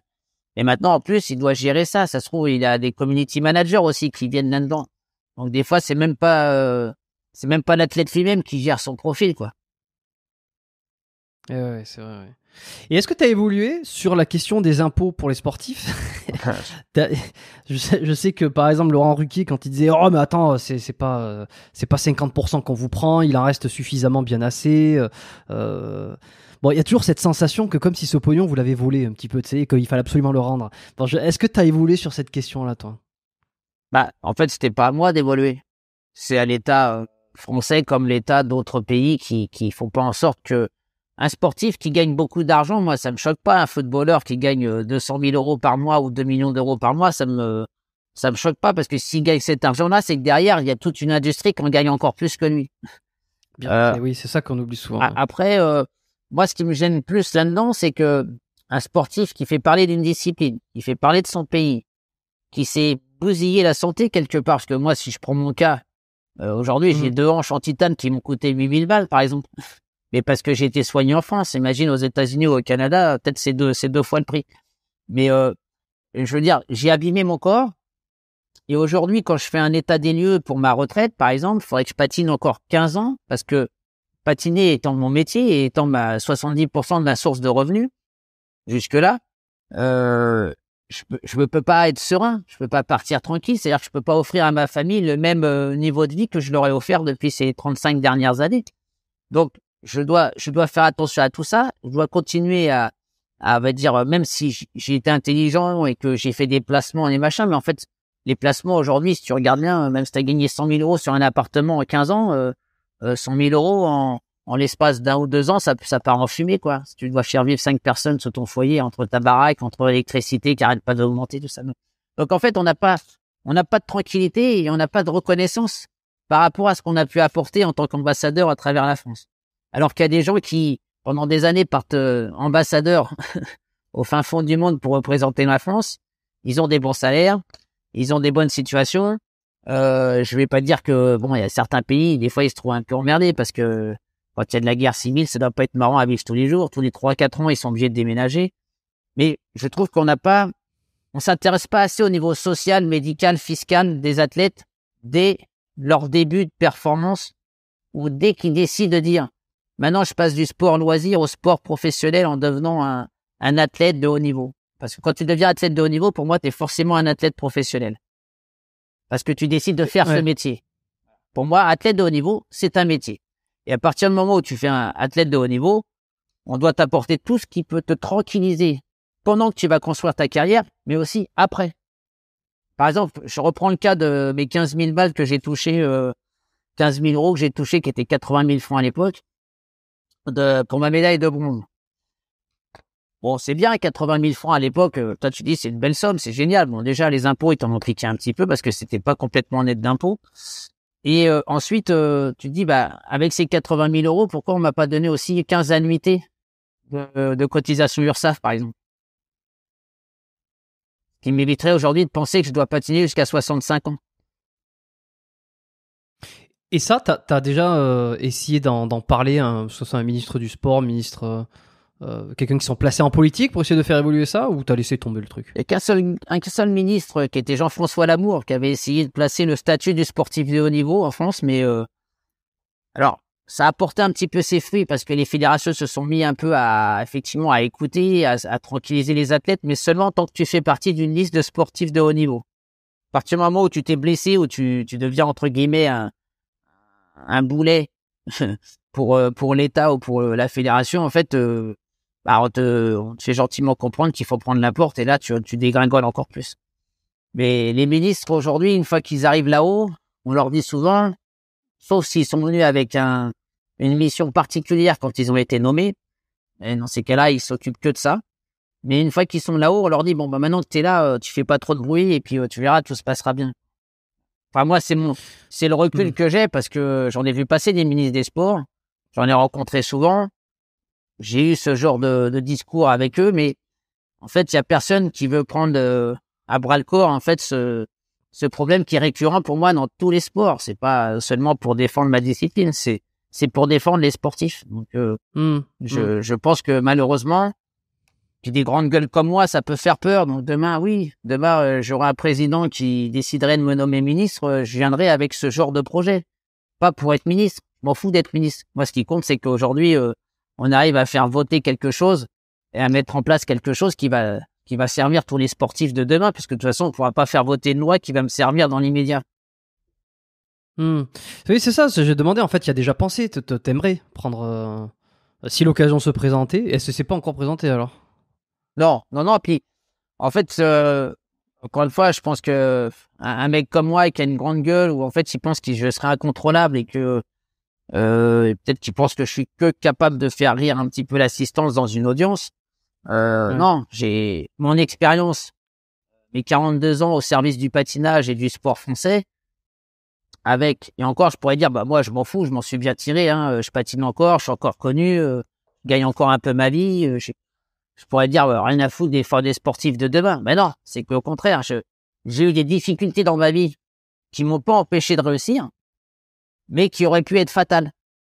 Si j'avais pas réussi. Et qui ont dû être fatales pour d'autres. Et qui ont été fatales pour d'autres. Et qui sont fatales pour certains qui sont aussi champions olympiques. Pour des sports qui sont peut-être moins médiatiques. Et du coup, c'est des gens qui vivent pas malheureusement de leur passion et qui vivent pas de leur statut et de leur aura de médaillé. Voilà, ce qui est dommage. Parce qu'au moins, pour moi, une médaille, c'est une médaille. À partir du moment où tu as fait une médaille, on doit t'accompagner. Les Russes, on leur file bien un terrain important ou un appartement quand ils ont fait une médaille aux Jeux Olympiques. Nous, on nous a pas donné ça. Hein. Mais tu vois, je vois là sur les dernières années, je vois Laura Flessel qui était une sportive. Il n'y a pas tout le temps que des sportifs d'ailleurs qui sont ministres des Sports. Je vois David Douillet aussi. Ils ont essayé, ce sont des sportifs, ce sont des athlètes qui ont fait de la compétition, qui ont dû traverser et qui ont dû vivre les mêmes pensées, les mêmes problématiques. Ils n'ont pas essayé de mettre ça en place, par exemple, ou c'est pas passé. Ils sont pas restés longtemps, quoi. Alors déjà, je pense qu'ils sont pas restés assez longtemps pour pouvoir placer des choses, ou peut-être qu'ils sont pas restés assez longtemps parce qu'ils ont peut-être tenté de placer des choses. C'est ce que je disais tout à l'heure. Après, il y a des sports qui n'ont pas les mêmes problématiques. Nous, on est des sports à majorité précoce, c'est-à-dire qu'il faut commencer minimum à 10 ans pour être peut-être champion olympique à 25. Je vais pas dire que l'escrime, c'est pas pareil, mais quand tu commences l'escrime à 20 ans, tu as peut-être une chance 5 ans plus tard d'être champion olympique. Tu vois? Peut-être que je dis des conneries, hein, peut-être ceux qui font de l'escrime vont dire, mais attends, ils racontent n'importe quoi, mais il y a des sports. C'est plus rapide. La natation, la natation, tu deviens pas champion olympique de natation si tu commences à 20 ans, fois 3 ans plus tard. Il y a toute une formation, ton corps doit s'habituer, mais bon, pour beaucoup de sports, il faut que ton corps soit habitué, mais voilà, il y a des sports qui ont moins besoin d'une longévité de pratique pour arriver à devenir un champion. C'était Vincent Parisi qui en parlait beaucoup de ça aussi et qui d'ailleurs ça avait gueulé parce que dans le MMA notamment il disait qu'on fait des champions très rapidement, les mecs qui deviennent champions alors que ce sont pas réellement des vrais champions qui ont mis des années à pratiquer leur sport, qui ont gravi les échelons. Ça fait un peu grincer des dents ce truc-là. C'est qu'aujourd'hui de moins en moins de sports demandent, ou enfin en tout cas ceux qui sont énormément médiatisés comme le MMA, demandent moins de temps d'activité, de progression pour devenir un champion, tu vois. Après, le truc, c'est que pour moi, il y a l'âge. Il y a l'âge qui devrait être récompensé, à l'âge à laquelle tu commences. Mais y compris l'entraîneur qui t'accompagne. Pour moi, l'entraîneur, aujourd'hui, c'est celui qui est le plus grand perdant, en fait. À part la fierté d'avoir accompagné un gamin et découvert un gamin et de l'emmener jusqu'aux Jeux Olympiques avec une médaille au bout. Mais souvent, il y a des accidents de parcours, il y a des élèves qui font pas toute leur vie avec le même entraîneur. Alors, imagine-toi, le pauvre mec qui a découvert ce talent. Moi, j'ai fait 35 ans avec le même coach. Donc, j'ai une histoire, une fidélité qui trouvera très peu dans les futures carrières. Hein. Mais j'imagine mon entraîneur au bout de 20 ans, je lui dis, maintenant, t'es trop vieux, tu m'apportes plus rien, je me casse. Et je deviens champion olympique 6 mois plus tard. Imagine les moules pour l'entraîneur qui aura pas profité financièrement de l'accompagnement qu'il m'a fait pendant 20 ans. Peu importe. Parce que si on s'entend plus à l'entraînement, tu vas pas rester comme un divorce, quoi. Tu vas pas rester à la maison et te taper sur la tronche toute la journée si tu t'entends plus. Mais si les choses sont bien établies dès le départ, cet entraîneur qui t'a découvert, pour moi, doit faire partie, on va dire, du rendement de la carrière de l'athlète. Mais ça doit être écrit dès le départ. Après, il faut pas que l'athlète il soit pompé de 50% à chaque fois qu'il va gagner quelque chose s'il a eu 5 entraîneurs, par exemple. Bien sûr. Ouais. Mais voilà, il y a un algorithme à mettre en place. Voilà, tout ça, ça fait partie en fait de mes expériences de vie et de carrière qui m'oblige à penser un peu comme ça pour qu'on soit sur une équité et quelque chose de plus juste pour les athlètes. Ouais. Pour les athlètes, mais aussi pour les accompagnants et ceux qui auraient dit. Voilà. Coach, c'est ça. Entraîneur. Et alors, quel serait pour toi, c'est quoi le retour que le pays aurait? Parce que s'il y a un appui, si le gouvernement mettrait un appui financier sur les sportifs de haut niveau, c'est que derrière, il espère en tirer un bénéfice. Est-ce que tu penses que la France rayonnerait plus en termes de sport à l'étranger, que ça participerait à un certain retour sur investissement? Alors, la France met quand même un petit peu d'argent sur le sport français, mais là, par exemple, on va avoir Paris 2024. J'aurais espéré qu'après 2024, que le sport aurait pu subir son évolution ou même, on va dire, un nouveau départ. Par exemple, là, on est resté quand même 2 ans sans avoir de ministre. Donc, on a renommé un ministre grâce à Paris 2024 pour dire que ça ferait quand même mauvais genre si on n'avait qu'un secrétariat d'État. Mais j'ai pas l'impression qu'après Paris 2024, en fait, le sport va exploser en France. On aurait dû se servir de Paris 2024 pour démarrer derrière tout ça. L'espoir de dire, tu veux faire du sport, tu veux faire des médailles olympiques. Pour moi, c'est un métier. C'est pas un métier que tu vas commencer après tes études à 24 ans, mais c'est un métier que tu vas commencer à l'âge de 10 ans. Donc, si tu fais le choix de rentrer là-dedans, voilà les avantages sociaux et fiscaux et médicaux d'accompagnement dont tu vas pouvoir bénéficier. Alors, et tout ça, pour moi, c'est aujourd'hui, c'est fait, mais c'est fait à 10% de ce que ça devrait. D'où le sport-études n'est pas complètement bien exploité en France. Aujourd'hui, il n'y a pas de sport-études. On te donne des horaires aménagés. Mais c'est quoi, horaires aménagés? Tu as le droit de venir une demi-heure en retard plutôt que d'arriver à 9h. Tu arrives à 9h30, il faut que tu ailles t'entraîner de 7 à 9. Pour des gamins qui ont 10 ans, qui doivent se lever à 6h du mat pour être sur la patinoire à 7h. Voilà, c'est... Mais ça serait quoi, une espèce d'intermittence du spectacle, mais pour les sportifs? Pourquoi pas ouais. C'est-à-dire, imagine-toi le mec qui s'entraîne 3 heures par jour pour devenir champion, pourquoi on n'aurait pas le droit de le rémunérer via sa fédération ou via le ministère des Sports en tant qu'intermittent du sport de haut niveau? Par exemple. Il faudrait qu'il fasse peut-être X compétitions par an ou qu'il se classe. Même pas. Qu'il garde son statut. S'il s'entraîne 3 heures par jour pour devenir un champion, pourquoi on ne le rémunérerait pas? Oui, mais pour qu'il devienne un champion, parce que j'imagine qu'il y en aura un paquet qui serait à 10% à leur entraînement et qui vivrait tranquillement en se disant voilà, j'ai mon statut. Tu sais, quand t'es à Pôle emploi, t'as quand même des droits et des devoirs. Donc, pour moi, ça serait exactement la même chose. Le mec, il va pas juste dire, putain, je fais du sport de niveau, c'est pas grave, même si je m'entraîne pas bien tous les jours, je touche 30 balles.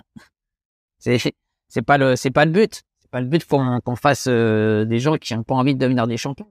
Et puis après, je dirais que quand tu pars en compétition, le cachet ou le nombre d'heures que tu fais, il est multiplié par 2. Il fait que tu optimises, en fait, ton cursus,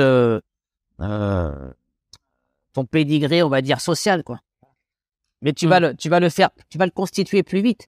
C'est comme pour les impôts. Si, par exemple, moi, j'ai une idée. Après, elle est ce qu'elle est, mais les gens vont dire, c'est n'importe quoi. Est-ce que tu as déjà vu un fils d'agriculteur devenir pilote de ligne? Personnellement, non. Bon. Est-ce que tu penses pas comme moi que ça va être difficile pour le fils d'agriculteur de trouver assez de thunes pour se payer ces genres d'études? Si, vraisemblablement. Ça peut, il peut y avoir des exceptions, c'est clair. Il y a des gens qui, si c'est leur rêve, à un moment donné, ils font tout pour y arriver. Et puis, les parents, souvent, on se saigne pour que nos enfants réussissent leur passion. Mais tout ça pour dire que un fils d'agriculteur qui demain, fils ou fille d'agriculteur, pour moi, tu nais avec un certain niveau social dont tes impôts pourraient arriver à un maximum à payer. Enfin, par exemple, tu dirais, tu vaux 500 000 $ canadiens et ton objectif, c'est de payer 500 000 $ canadiens d'impôts dans toute ta vie. Parce que on a déterminé que ton profil tu valais cette valeur-là. Alors, quand je dis la valeur, c'est idiot, hein, c'est juste un chiffre comme ça, hein, que je lance. Mais qu'est-ce que tu vas faire, toi? Est-ce que tu vas pas chercher à faire, en 10 ans, tes $500 000 d'impôts pour que tu sois peinard derrière, que ta baraque, elle t'appartienne, que quand tu vas gagner 1 € de plus tard, on va pas continuer à te taxer toute ta vie? Et là, tu vas peut-être... Pourtant, il faudrait une limite par personne. Mais comment tu la, je veux dire, comment tu la places, cette limite? C'est là que c'est compliqué, c'est de déterminer pourquoi toi tu vaux $500 000 d'impôts et l'autre il vaut 3 milliards. Tu vois? Mais pour les gens plus riches, le niveau serait plus important. Mais une fois que tu as atteint ce niveau-là, moi, si tu veux, cette idée-là, elle me vient parce que je me dis que en France, tout le monde ne paye pas d'impôts. Tu vois? Celui qui est pas aidé, il paye pas d'impôts. Sauf que pour moi, tout le monde devrait payer de l'impôt. Tu sais, tout le monde à son niveau devrait participer parce à la communauté, quoi. Tout le monde comprendrait pourquoi l'autre il gueule quand il paye des impôts alors que l'autre qui en paye pas à côté, il dit pourquoi tu gueules? C'est bien de payer de l'impôt. Je suis entièrement d'accord par rapport à ça. En général, ceux qui gueulent quand il y a trop d'impôts, la majorité ceux qui gueulent parce qu'il n'y a pas assez d'impôts, c'est parce qu'ils en payent pas, généralement. Et c'est une fois que tu en payes que tu gueules. Ah, ok, bon, maintenant je sais pourquoi c'est. Et tu commences à t'intéresser où c'est que ça va. Là, puis en plus, ça motiverait peut-être tout le monde à se dire, en un minimum de temps, je voudrais pouvoir payer tous mes impôts de mon, on va dire, comment je peux expliquer ça? En fait, de mon ADN fiscal. Voilà. Ouais, bon, et c'est à méditer. Écoute, s'il y a des économistes qui passent par là, peut-être qu'ils auront leur mot à dire. Peut-être qu'un jour ça viendra, j'en sais rien. Moi, tu sais, je suis pas, j'apporte pas toutes les solutions. Mais des fois, je cogite, je me dis, qu'est-ce qui me semblerait juste? Voilà. Bon, une fois qu'on sera tous tracés, peut-être que ça sera plus facile à mettre en place. Mais t'inquiète pas, on l'est déjà. Hein. Probablement. Peut-être qu'on sait pas tout. Et sûrement qu'on sait pas tout. Et tu me disais tout à l'heure que ce qui a fait que t'as explosé, ou disons que t'as été plus médiatisé, que ça a bien marché de ton côté, c'est parce que t'as voulu rajouter ce côté performance à tes chorés, à ton programme. J'ai plutôt voulu rajouter, on va dire, un peu des exubérances et puis des spectacles aux performances. Parce que les performances, j'étais obligé de les faire si je voulais être sur les podiums. Okay. En revanche, la partie artistique et showman, en fait, j'étais pas obligé de le faire. Mais je l'ai fait parce que ça m'a permis, sans être champion du monde, de patiner en spectacle pendant plus de 25 ans derrière, quoi. Et derrière, l'idée de départ, c'était d'essayer de viriliser un petit peu la pratique. Alors, pas que. Là, je t'ai parlé de ça sur Conan le Barbare. Après, quand je faisais le parrain, on était sur quelque chose de plus raffiné quand même. Quand j'ai fait D'Artagnan, il y avait un thème, mais on connaissait déjà la personnalité de Philippe Candeloro. J'avais plus à prouver, en fait. Une fois que j'avais fait le passage en faisant Rocky Balboa, Braveheart, des choses comme ça, j'avais plus à prouver, si tu veux, ce côté virilité ou masculinité que je voulais démontrer parce que c'était un combat intérieur, parce que j'en avais marre en allant faire du patin, en disant que je faisais du patin, qu'on me traitait de tapette, et ça m'énervait, quoi. Voilà. Ok, donc ça veut dire que tu as toujours été... c'est ta personnalité que tu as voulu mettre en avant aussi, et ça t'a resté. Je veux dire, t'as pas fait exprès de vouloir avoir des propos que certains ont considérés comme sexistes. T'as pas fait ça en réponse à toutes ces années où on te disait que ce sport c'était un sport de tapette. Je veux dire, à quel moment ça s'entremêle? Est-ce que ça a toujours été ta personnalité, ou est-ce que tu l'as un peu poussé à un moment donné pour essayer de te sortir de cette image? Je pense que ça s'est fait un peu naturellement, c'est-à-dire que, alors je parle de ça au début, entre mes 8 ans et 12 ans. Après, je suis devenu champion de France Espoir, et je me souviens, La Voix Populaire, qui était le journal local de Colombes, avait titré en gros petit Colombien, champion de France, j'étais en première page et tout. Donc en fait, la notoriété m'a permis de pouvoir affirmer ce que j'étais vraiment au fond de moi, quoi, et d'éteindre les a priori par rapport à un sport qui était pratiqué par les gens. Qu'est-ce qu'ils en avaient comme image de voir des gens en moule caquette à faire des pas de danse, et encore Nourieff, c'est pas un bon exemple, mais je veux dire faire casse-noisette sur piste. Parce qu'à l'époque, il n'y avait pas non plus un choix musical monstrueux. Du coup, ça m'a permis, cette notoriété m'a permis en fait de pouvoir dire, voilà, moi je suis comme ça. Du coup, ils étaient plus en train de penser le contraire. Ok. Aujourd'hui, on lisse tout. Tu vois, c'est plutôt l'inverse. Tu dis peut-être que ces problématiques, elles existent plus réellement aujourd'hui parce que bon, finalement, ces problèmes-là, ils existent un petit peu moins, puisque tout le monde a le droit de faire un petit peu ce qu'on veut sans être jugé, ou en étant moins jugé. Ouais, c'est vrai. Est-ce que tu penses que c'est... Alors ça, c'est toujours... Est-ce que tu penses que c'est une bonne chose? Il y a du bon et du mauvais des deux côtés, mais c'est-à-dire que comme tout est lisse, finalement, dès que tu sors un petit peu et dès que tu vas avoir un propos considéré comme sexiste, eh ben dessus, tu vas te faire attaquer. Ouais. Tu vois, parce qu'on a plus le droit de rien dire. C'est super chiant parce qu'en fait, tu peux plus garder ta personnalité. Ça veut dire que j'ai l'impression de revenir en arrière par rapport à ce que j'ai vécu il y a 40 ans. Tu vois, c'est-à-dire que... Mais à l'inverse. C'est-à-dire que c'est quand même formidable. Aujourd'hui, tu peux plus vraiment exprimer ce que tu es. Et puis, ce qui est le pire dans tout ça, c'est que nous, moi, j'ai été éduqué avec la libération de la parole, les premiers bouts de sein à la télévision dans les années 80, tout ça, on était là à la télévision libre, les radios libres. Donc, en fait, j'ai été éduqué comme ça, c'est pas de ma faute. Mais aujourd'hui, on me dit, t'as plus le droit de parler comme ça, t'as plus le droit de dire ceci, t'as plus le droit de faire cela. Donc, en fait, je me dis, qu'est-ce que je fous sur cette terre, quoi? Alors que nos enfants, moi, j'ai 3 filles, elles sont éduquées en entendant les éléments de langage qu'on utilise de nos jours. Tu vois? C'est comme si dans 30 ans, on leur disait, maintenant, vous avez plus le droit de parler comme ça, faut parler comme des mecs. Tu vois? Et donc, du coup, tout ça fait que ça te change ton ADN, ça t'oblige à réfléchir, et tout ce qui te faisait marrer pendant des années, qui était peut-être pas de la bienveillance, c'était peut-être pas assez bienveillant, je suis d'accord avec toi, des fois, quand on regarde les Coluche ou les Michel Leb qui, aujourd'hui, ils pourraient même pas faire 5% de leur sketch. Alors que tous ces trucs-là qu'ils nous ont racontés, ça a fait la construction de nos familles, la construction du partage des gens, et ma façon de parler, ma façon de me présenter à la télévision, c'est ce qui a fait ma notoriété, parce que j'avais l'impression que les 70% des Français me comprenaient quand j'ouvrais la bouche, parce qu'on était tous plus ou moins de la même tranche de catégorie, quoi.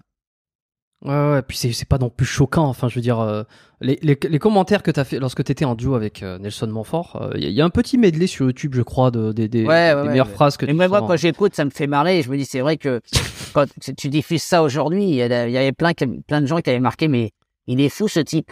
Aujourd'hui, il pourrait pas faire 10% de ce qu'il a dit. Mais moi, ce qui me tue quand même, c'est que c'est évidemment quand t'entends ça, tu te dis oh putain, qu'est-ce qu'il se permet. Mais en fait, c'est parce que c'est un discours public, tu vois, qu'on entend que c'est passé à la télé, que c'est devant un écran, donc on se dit il est fou. Mais entre nous, que ça soit les hommes, les femmes, je veux dire, on parle tous comme ça, on a tous des blagues, on a tous des blagues un peu sexistes, on a tous des taquineries, on a tous des, mais c'est ça, on est tous coquins. Et c'est ça qui est assez formidable, c'est qu'il y a un truc communément, on est tous pareils, mais quand c'est en public, quand c'est dit, non, faut pas que ça soit dit. Non. Ouais, mais moi, c'est ça qui me bouffe un petit peu, c'est qu'en fait, on se ment à nous-mêmes. On a l'impression que il y a quelqu'un derrière l'écran d'Internet qui est en train de te surveiller pour savoir comment il va pouvoir te déglinguer. En fait, dans la communauté générale du monde entier, mais qu'est-ce qu'ils en ont à foutre, les gens? Et quand tu vas dans les bars, tu vois comment les mecs ils parlent et ils racontent toujours des histoires de cul sur les femmes, sur les hommes, sur les gays, sur les machins. Donc ça change pas grand-chose, comme tu dis, dans la vie de tous les jours. Mais sauf que même pour dire bonjour à une dame aujourd'hui, je prends ça comme référence. Moi, je dis, t'as plus de chances de te retrouver en tôle en disant bonjour madame, vous êtes ravissante, plutôt que de dire ça va vieille bique. La vieille bique, tu vas lui dire ça, elle va te mettre une claque dans ta gueule et ça va s'arrêter là. Alors que en étant de la bienveillance envers les femmes comme tenir la porte aujourd'hui, il n'y a plus personne qui ose tenir une porte à une femme ou à un homme pour rentrer dans un magasin. Oui, parce que t'as une culpabilité de dire attends, elle va penser que je pense qu'elle est faible ou je ne sais quoi. Il y a beaucoup de ça, ouais. Moi, je me rappelle il y a 15 ans, alors il y a ça, et puis tu vas te dire attends, qu'est-ce qu'il me veut, lui, il me drague. Parce qu'il y a 15 ans, on nous disait tu montes jamais dans un ascenseur avec une femme aux États-Unis. Jamais seul dans un ascenseur avec une femme aux États-Unis. Pourquoi? Parce que elle pourrait penser que pourrait penser que avec le harcèlement et tout le travail. Et là, ces dernières années, c'est encore pire. En fait, on rentre dans une espèce de. Alors, c'est souvent les Américains qui nous profilent. Quand je travaille beaucoup aux États-Unis, tu peux être sûr que 5 ans après, on avait un petit peu les mêmes trucs un peu débiles qui arrivaient chez nous. Donc, et je dis débile parce que pour moi, c'est si t'es un taré ou si t'es mal éduqué, ces trucs-là ne changeront pas. Et puis plus tu vas essayer de faire attention, plus tu vas être maladroit.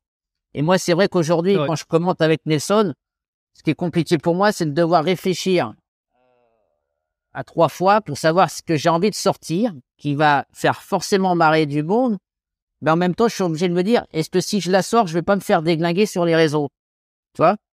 Et ça, pour moi, c'est super frustrant. Et je me dis, mais si demain je peux plus être moi-même, France Télévisions, ils vont me virer. Donc c'est de la discrimination invisible, tout ça, pour moi.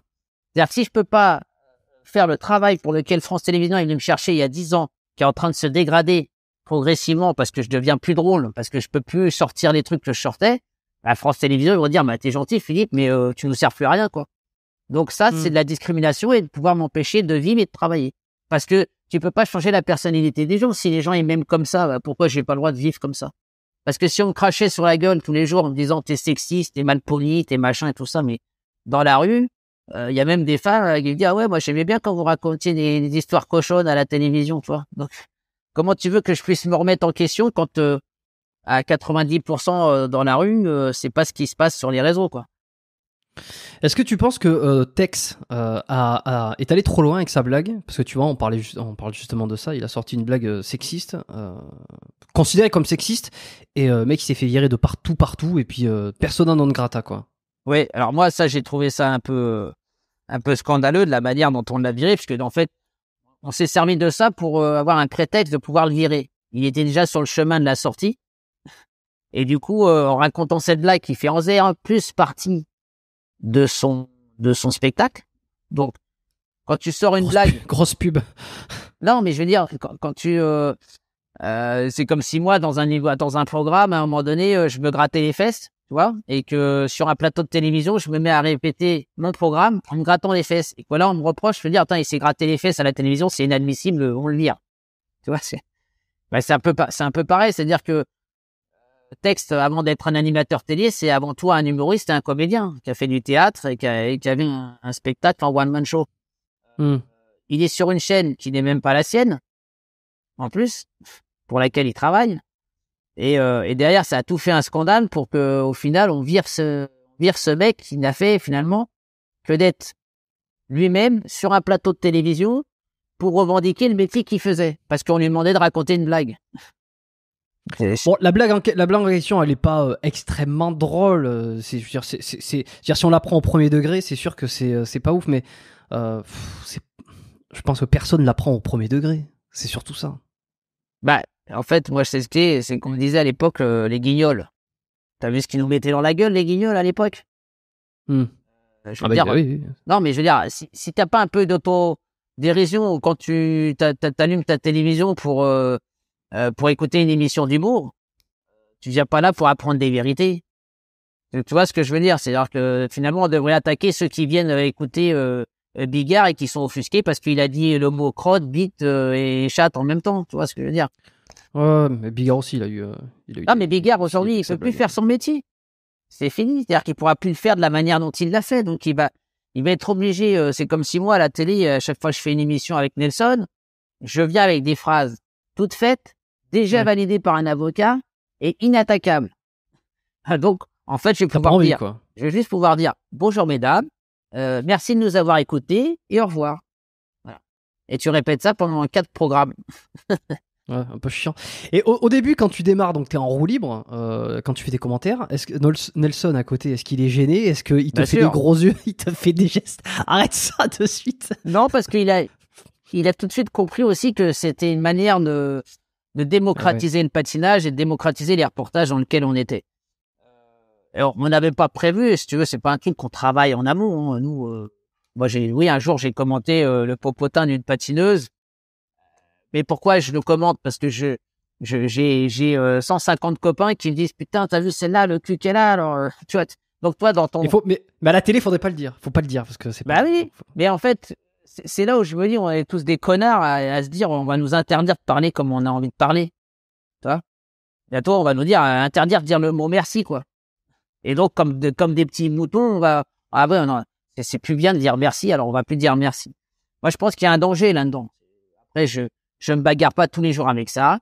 J'essaie d'être le moins désobligeant. J'ai 4 femmes à la maison, donc quand on me traite de sexiste, ça m'emmerde un peu parce que je ne suis pas sexiste. Et au contraire, j'essaie d'être le plus bienveillant vis-à-vis des femmes.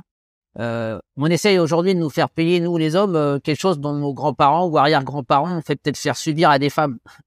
Mais moi, j'y suis pour rien. C'est pas là, c'est à ce moment-là, quoi. Et tu penses, c'est quoi où c'est que tu poses ta limite et à quel point ça peut encourager ou ça peut garder, selon certaines, un certain sexisme dans le sport, tu vois? Ce genre des commentaires comme ça, est-ce que c'est pas j'essaie de me faire l'avocat du diable et dire ouais mais bon à un moment donné si on ramène toujours la femme à ça, comment elle peut évoluer, comment elle peut ceci, elle est toujours imbriquée, elle est toujours vue sur ce prisme là. Je dis pas que j'adhère ou pas à ce discours, c'est une question, hein. Bah, moi, d'abord, avant tout, quand on vient voir une compétition de patinage, en l'occurrence, tu vas regarder la performance. C'est la priorité. Ensuite, si en plus elle est jolie et qu'elle est bien foutue, de toute façon, il n'y a pas besoin de le dire pour que tout le monde puisse penser la même chose. C'est un peu le bien-pensant interdit de le dire. Tu vois, c'est ça qui me perturbe le plus. C'est comme si tu voyais un athlète paralympique sans jambes, mais tu dis, tiens, c'est bizarre, il court vite pour un mec qui a pas de jambes. Non, je discutais avec Alexis Grus aussi des folies Grus, qui dit bientôt le clown en fait il va se faire attaquer parce qu'il a réussi à faire remarquer quelqu'un dans le public, quoi. Ah, mais si on va dans la débilité, on peut trouver. Moi, j'essaye pas de me justifier parce que de toute façon, je pense que mon ADN, elle est comme ça. Je fais partie d'une famille où on rigole bidochon, on raconte des histoires de tout. On est voilà, on était des Normands, mariage normand. C'est pas, je vais me coucher à 8 heures, quoi. Et puis, on avait une façon de parler, une façon de rigoler sur tout un tas de trucs, que ce soit des mecs ou des femmes. Peu importe, et donc c'est pour ça qu'il faut avoir de l'autodérision dans les deux sens, hein. Alors, on m'a posé la question une fois, est-ce que ça t'aurait plu qu'on commente ton cul plat, par exemple, par une femme à la télévision qui est en train de commenter ta performance? Est-ce que ça t'aurait emmerdé qu'on commente plus ton cul que ton triple axel? Bah, bon, effectivement, j'ai le cul plat, mais à partir du moment où je le sais et qu'on me le dit, c'est pas très vexant puisque je le sais. Mais ça m'aurait pas plus embêté que ça, sauf si c'était répétitif et toujours sur moi plutôt que les autres. Voilà. À partir du moment où moi je fais pas un choix quand j'ai envie de commenter une patineuse qui a le collant déchiré, est-ce que tu dois le dire faire comme si ça n'existait pas? Ouais, moi c'est ça qui m'emmerde en fait, c'est que tout le monde le voit mais t'as le droit de rien dire.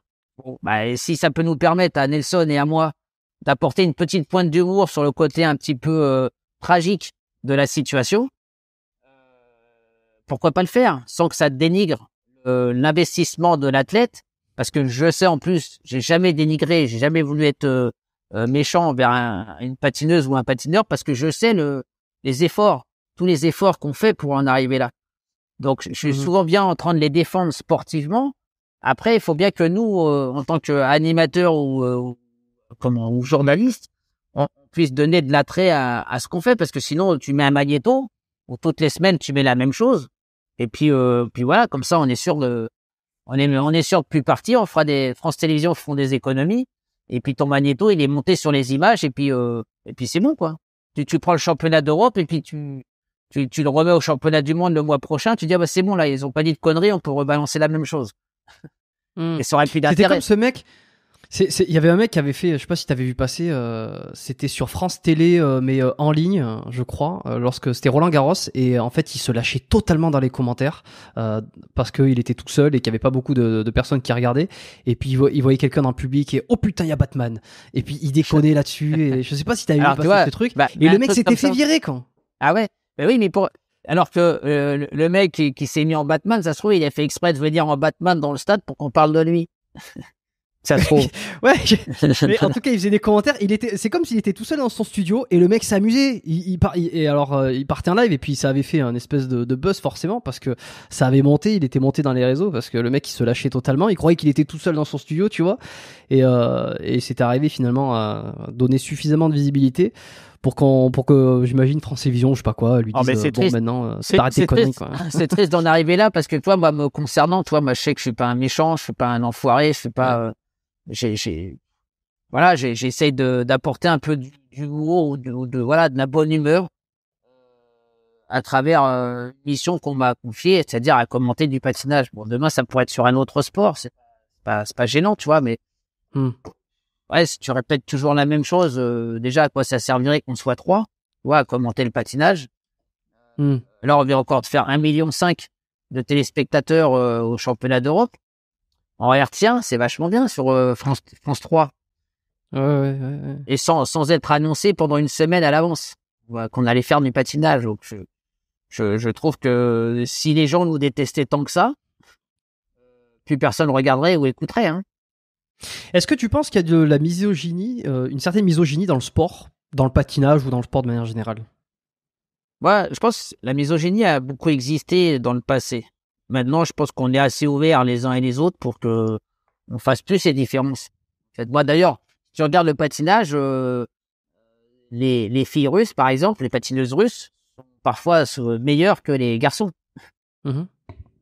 Donc, est-ce qu'on devrait prendre ça mal? Moi, je m'en fous. C'est que si elles sont meilleures, c'est qu'elles ont mieux bossé ou qu'on leur a mieux appris. Tu vois? C'est-à-dire qu'aujourd'hui, avant, on disait toujours qu'il y avait une différence sur la force physique d'un homme et d'une femme, comme une femme qui gagnerait plus d'argent que son homme. Moi, personnellement, je m'en fous. Si la performance et la compétence est au rendez-vous, pourquoi ça devrait gêner, en fait? J'ai du mal avec ça, moi. Il y a plein de femmes qui gagnent plus d'argent que certains hommes, et personnellement, moi, ça me dérange pas. Voilà. Ok, bon. Écoute, j'aimerais bien que ma femme touche plus d'argent que moi, je pourrais plus en profiter, d'ailleurs. Voilà un discours sensé qui revient sur, qui se repose sur ses pattes.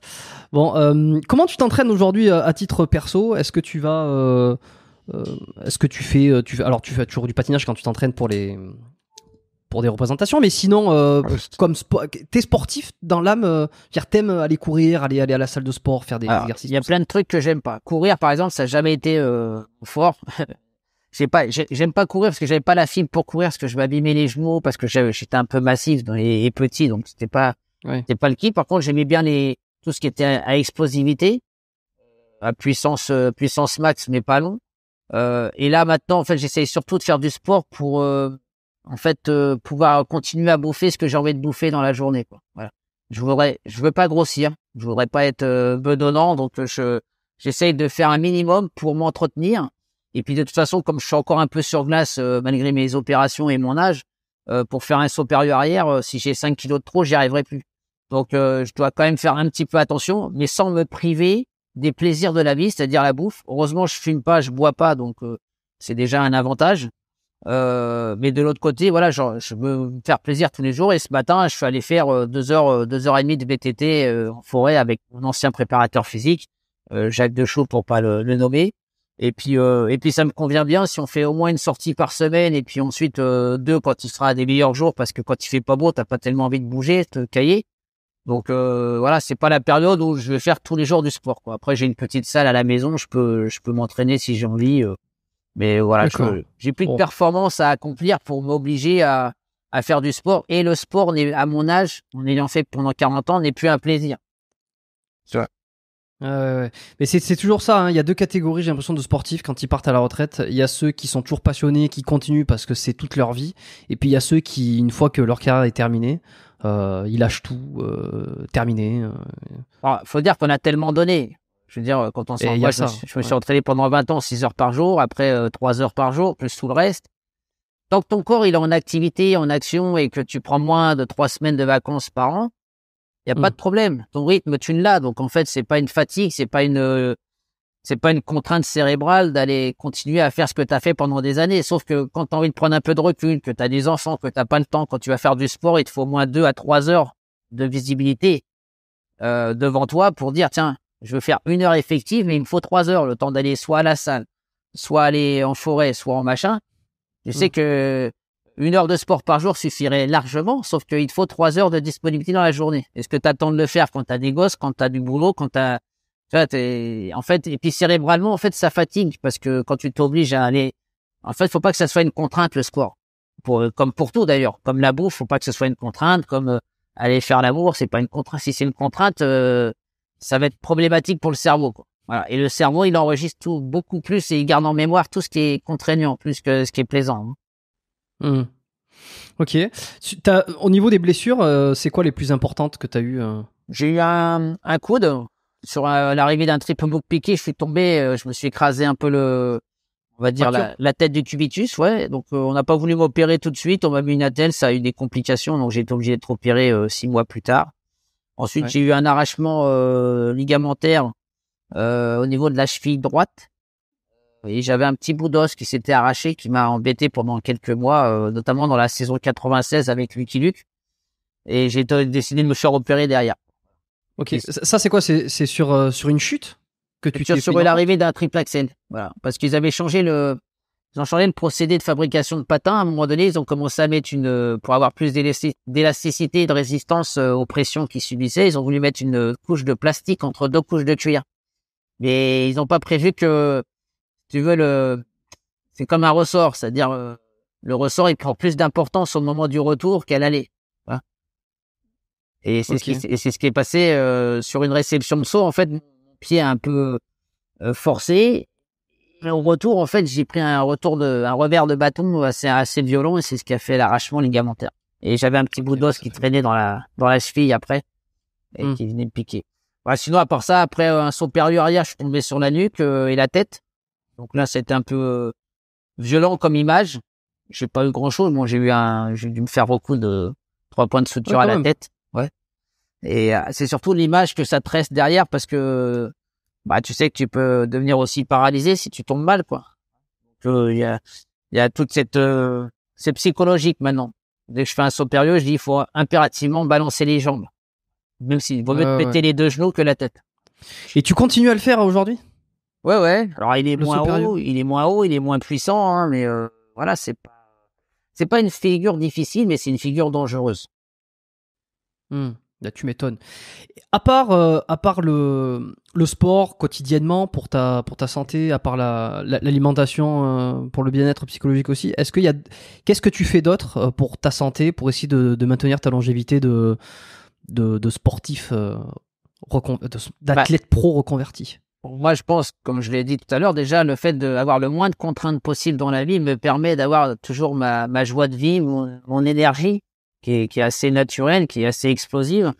Mon équilibre familial aussi, que ce soit avec nos filles ou avec ma femme, voilà, j'essaie de vivre pas le parfait amour, mais parce qu'il n'existe pas, il paraît, mais je veux dire d'avoir déjà une bonne relation avec ta femme, avec pas la tienne, la mienne, non, avec une bonne relation avec sa femme, et que à la maison ça se passe bien et que au plus bas aussi que ça se passe bien pour les deux. Je trouve qu'au bout de 30 ans, on fait voir aussi aux gens qu'on est un couple assez solide, assez fidèle. On s'apprécie encore très bien, ça fait plaisir à nos gosses. Du coup, nos gosses, ils vivent dans un cursus familial qui a l'air de bien se passer. Donc, je pense que tout ça contribue en fait à l'équilibre des 5 personnes, des 5 membres de la famille avec qui on vit tous les jours. D'accord. Une dernière chose que j'avais envie de te demander, c'était juste vraiment parce que j'arrivais pas à comprendre à titre personnel, quelle a été la différence entre amateur et pro, sachant que tu as gagné beaucoup les Jeux Olympiques en amateur, et ensuite tu as décidé de passer en pro en 98, 96 ou 98 98. Alors, 98, c'est ça. La différence. Quelle différence? La différence, alors, c'est pas au niveau de l'entraînement, puisque on avait un circuit professionnel à l'époque qui rapportait beaucoup d'argent. Pour faire des fois, on avait des compétitions dans l'année professionnelles avec une télévision qui retransmettait, puisqu'il y avait Kurt Browning, Brian Boitano, des gens très connus qui étaient dans le circuit. Et parfois, on pouvait même jusqu'à l'engagement toucher $50,000 par exemple, juste à l'engagement. Et si tu gagnais la compétition, cette somme pouvait être doublée. Donc, c'était plus intéressant pour des patineurs de notre époque à passer professionnel qu'à rester amateur, puisqu'on ne gagnait pas d'argent en tant qu'amateur, parce que sinon, tu perdais l'éligibilité de participer aux Jeux Olympiques. C'est seulement. Et pourquoi il n'est pas passé plus tôt? Parce que moi j'avais décidé après Lillehammer de continuer 4 ans de plus pour faire Nagano, mais ça m'a pas empêché de faire des galas dits entre guillemets professionnels, puisqu'on était rémunéré quand on faisait Champions on Ice ou des choses comme ça. Sauf qu'il fallait toujours avoir l'approbation de sa propre fédé, qui, de ce que j'ai entendu quelques années plus tard, demandait aussi un petit backshish pour que on puisse nous laisser patiner à ces galas-là. Mais c'est ce qui a fait la différence après quand il y a eu le Grand Prix qui s'est créé au niveau de la Fédération internationale. Les athlètes ont pu commencer à bénéficier de primes à la performance ou de primes au résultat. qui n'était pas le cas avant 96. Donc moi, si tu veux, j'ai pas vécu sur le monde amateur qui était rémunéré, donc ce qui fait qu'aujourd'hui, ce système pro, petit à petit, s'est cassé la figure. C'est pour ça que j'ai fait le dernier championnat du monde professionnel organisé par Dick Button, et donc je suis toujours champion du monde professionnel en titre, tu vois, même 23 ans plus tard. À vie. À vie, presque à vie. Mais juste pour te dire que une fois que ce circuit pro s'est cassé la figure, en fait, c'était plus intéressant pour les gens de continuer leur carrière amateur, puisque ils pouvaient gagner de l'argent sur les résultats. 2, il y avait que les amateurs qui aujourd'hui font des galas, entre guillemets, puisque il y a plus de trucs professionnels dans le monde. Il existe des galas comme Fantasy on Ice, comme Stars on Ice, qui étaient très populaires au Canada encore il y a une dizaine d'années, mais qui a perdu puisque il y a plus de vedettes. À partir du moment où t'enlèves les vedettes ou les stars, les stars, si elles sont plus sur les affiches, elles font venir moins de monde. Donc, si tu fais venir moins de monde, t'as moins d'argent pour payer les vedettes, les champions. Voilà. Mais et c'est ça qui a changé, et c'est pour ça que moi en 98 j'ai dit non, j'ai plutôt intérêt à passer professionnel. D'où ma participation au championnat du monde pro, qui a été ma dernière compétition de ma carrière.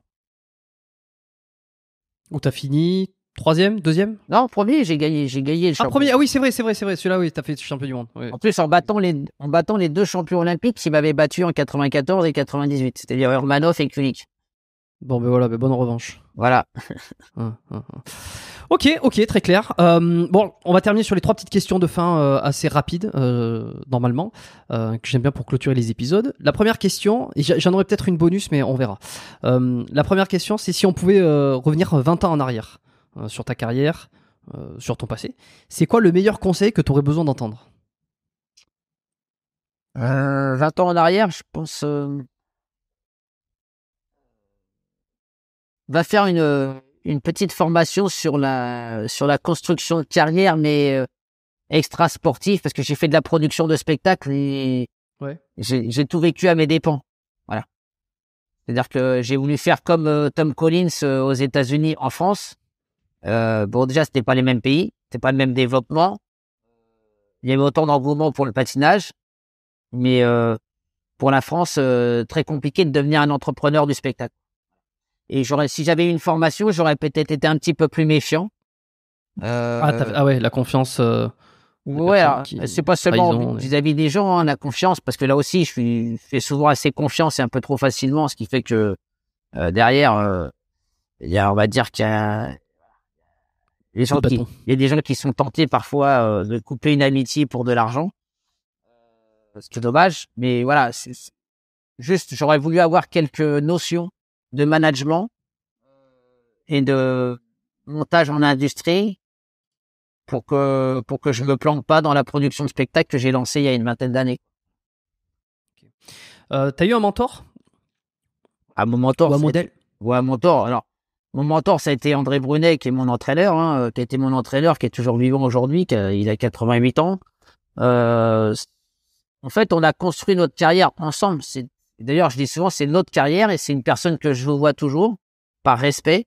Ah ouais. Donc, sans lui, en fait, j'aurais pas existé. Après, il y a les parents, il y a les frères et sœurs, tout ça, c'est la famille. Donc, ça fait partie de mon environnement qui m'a construit, la manière dont je suis.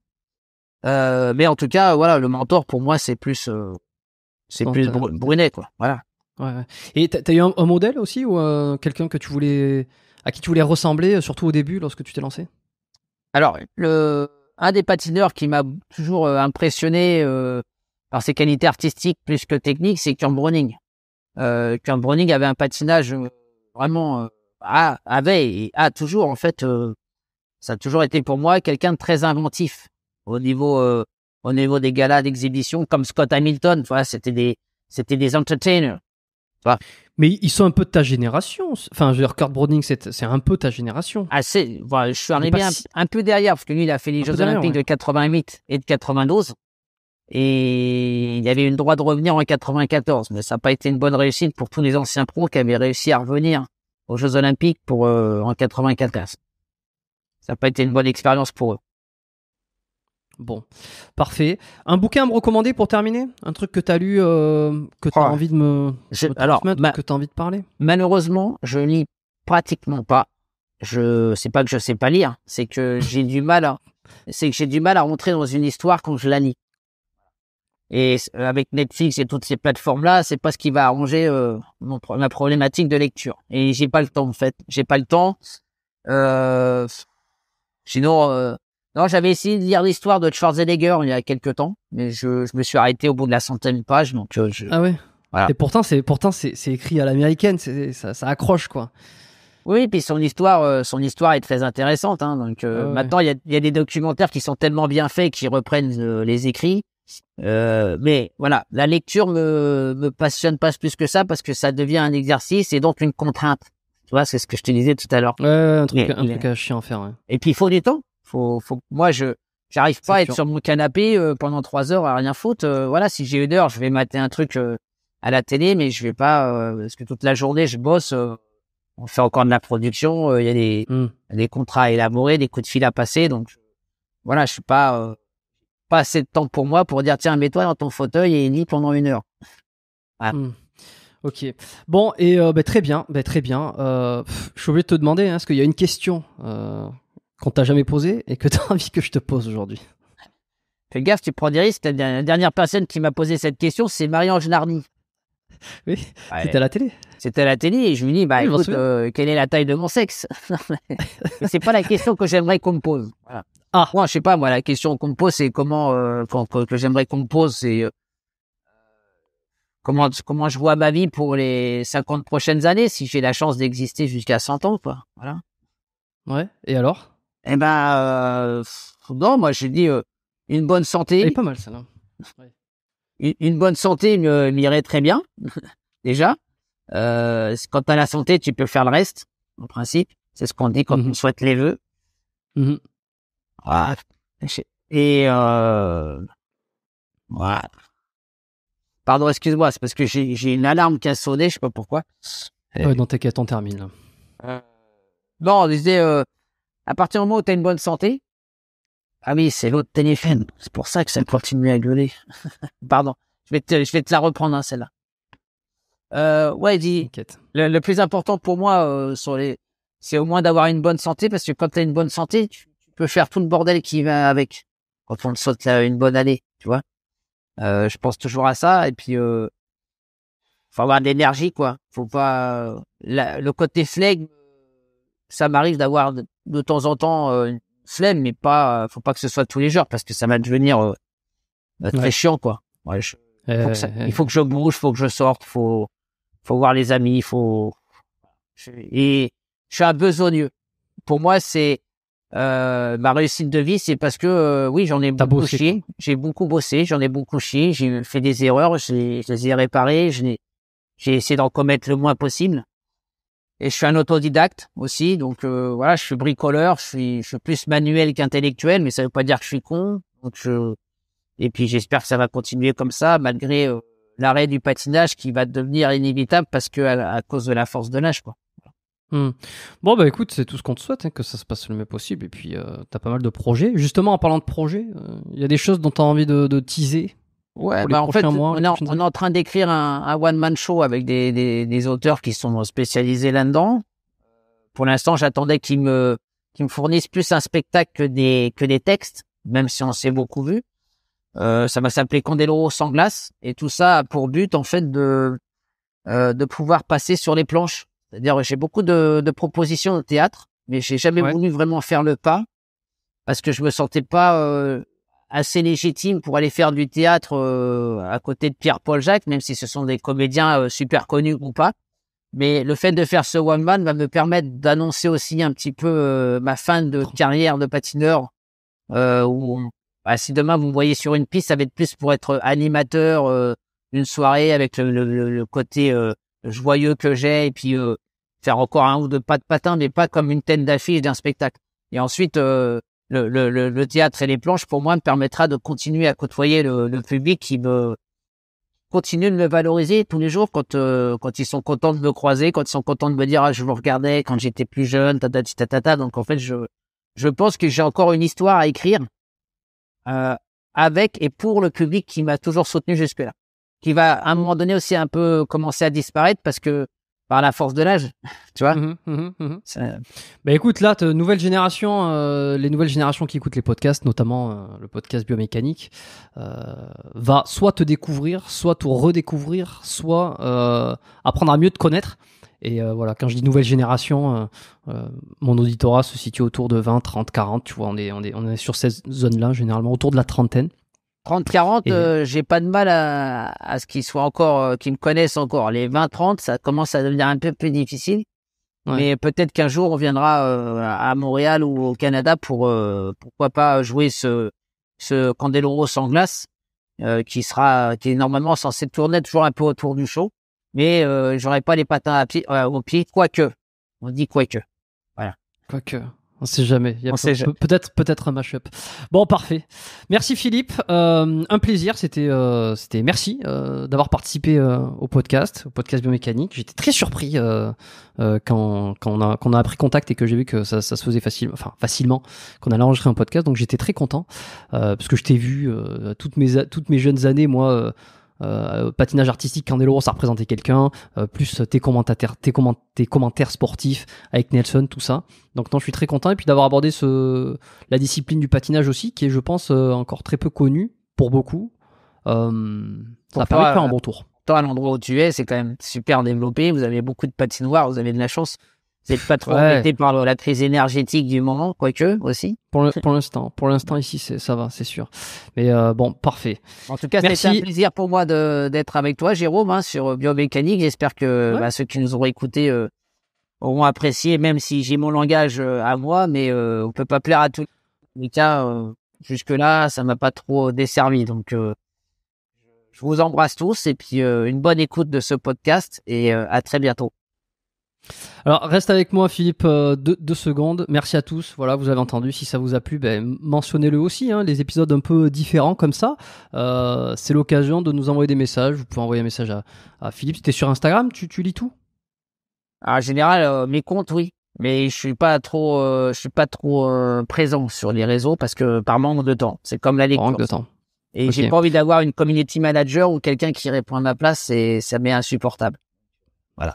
Bon, alors, n'hésitez pas à envoyer un petit message à Philippe sur son Instagram privé, vous le retrouverez. Si c'est pas dans la description, il y aura son site web et vous retrouverez via le site web. En revanche, Jérôme, si je peux apporter une précision, aujourd'hui, c'est les actualités de la famille, comme les miennes. En fait, c'est plus sur Candeloro & Co, tout attaché, sur l'Instagram de Candeloro & Co, tout attaché, qui on diffuse pas mal d'informations. Donc c'est ce compte-là qu'on essaye de faire grossir aujourd'hui, puisqu'on a aussi des filles qui sont un peu artistes et qui de temps en temps on met des vidéos personnelles et privées qui touchent la famille, y compris moi. D'accord, Candeloro & Co. Est-ce que tu voudras dans les notes du podcast, dans la description, est-ce que je mets toujours un site web de référence à mon invité. Est-ce que tu voudras qu'on mette celui-ci ou qu'on mette ton site web aussi? Non, mais plutôt celui-là, parce que de toute façon aujourd'hui avec Olivia, ma femme, travaillent ensemble pour développer ce réseau-là. Bon, parfait, voilà. Envoyez un petit message, taguez ce compte si vous avez aimé le podcast et que vous voulez le mentionner en story pour le partager. Voilà, moi, c'est ce que j'aime bien dire à la fin. Si vous avez aimé, vous partagez l'épisode sur Instagram, en story, vous m'identifiez, vous identifiez le compte de Philippe, de Candeloro & Co. Et puis voilà, comme ça transmet la parole. Et puis, sur ce, je vous dis à la semaine prochaine. Merci à tous.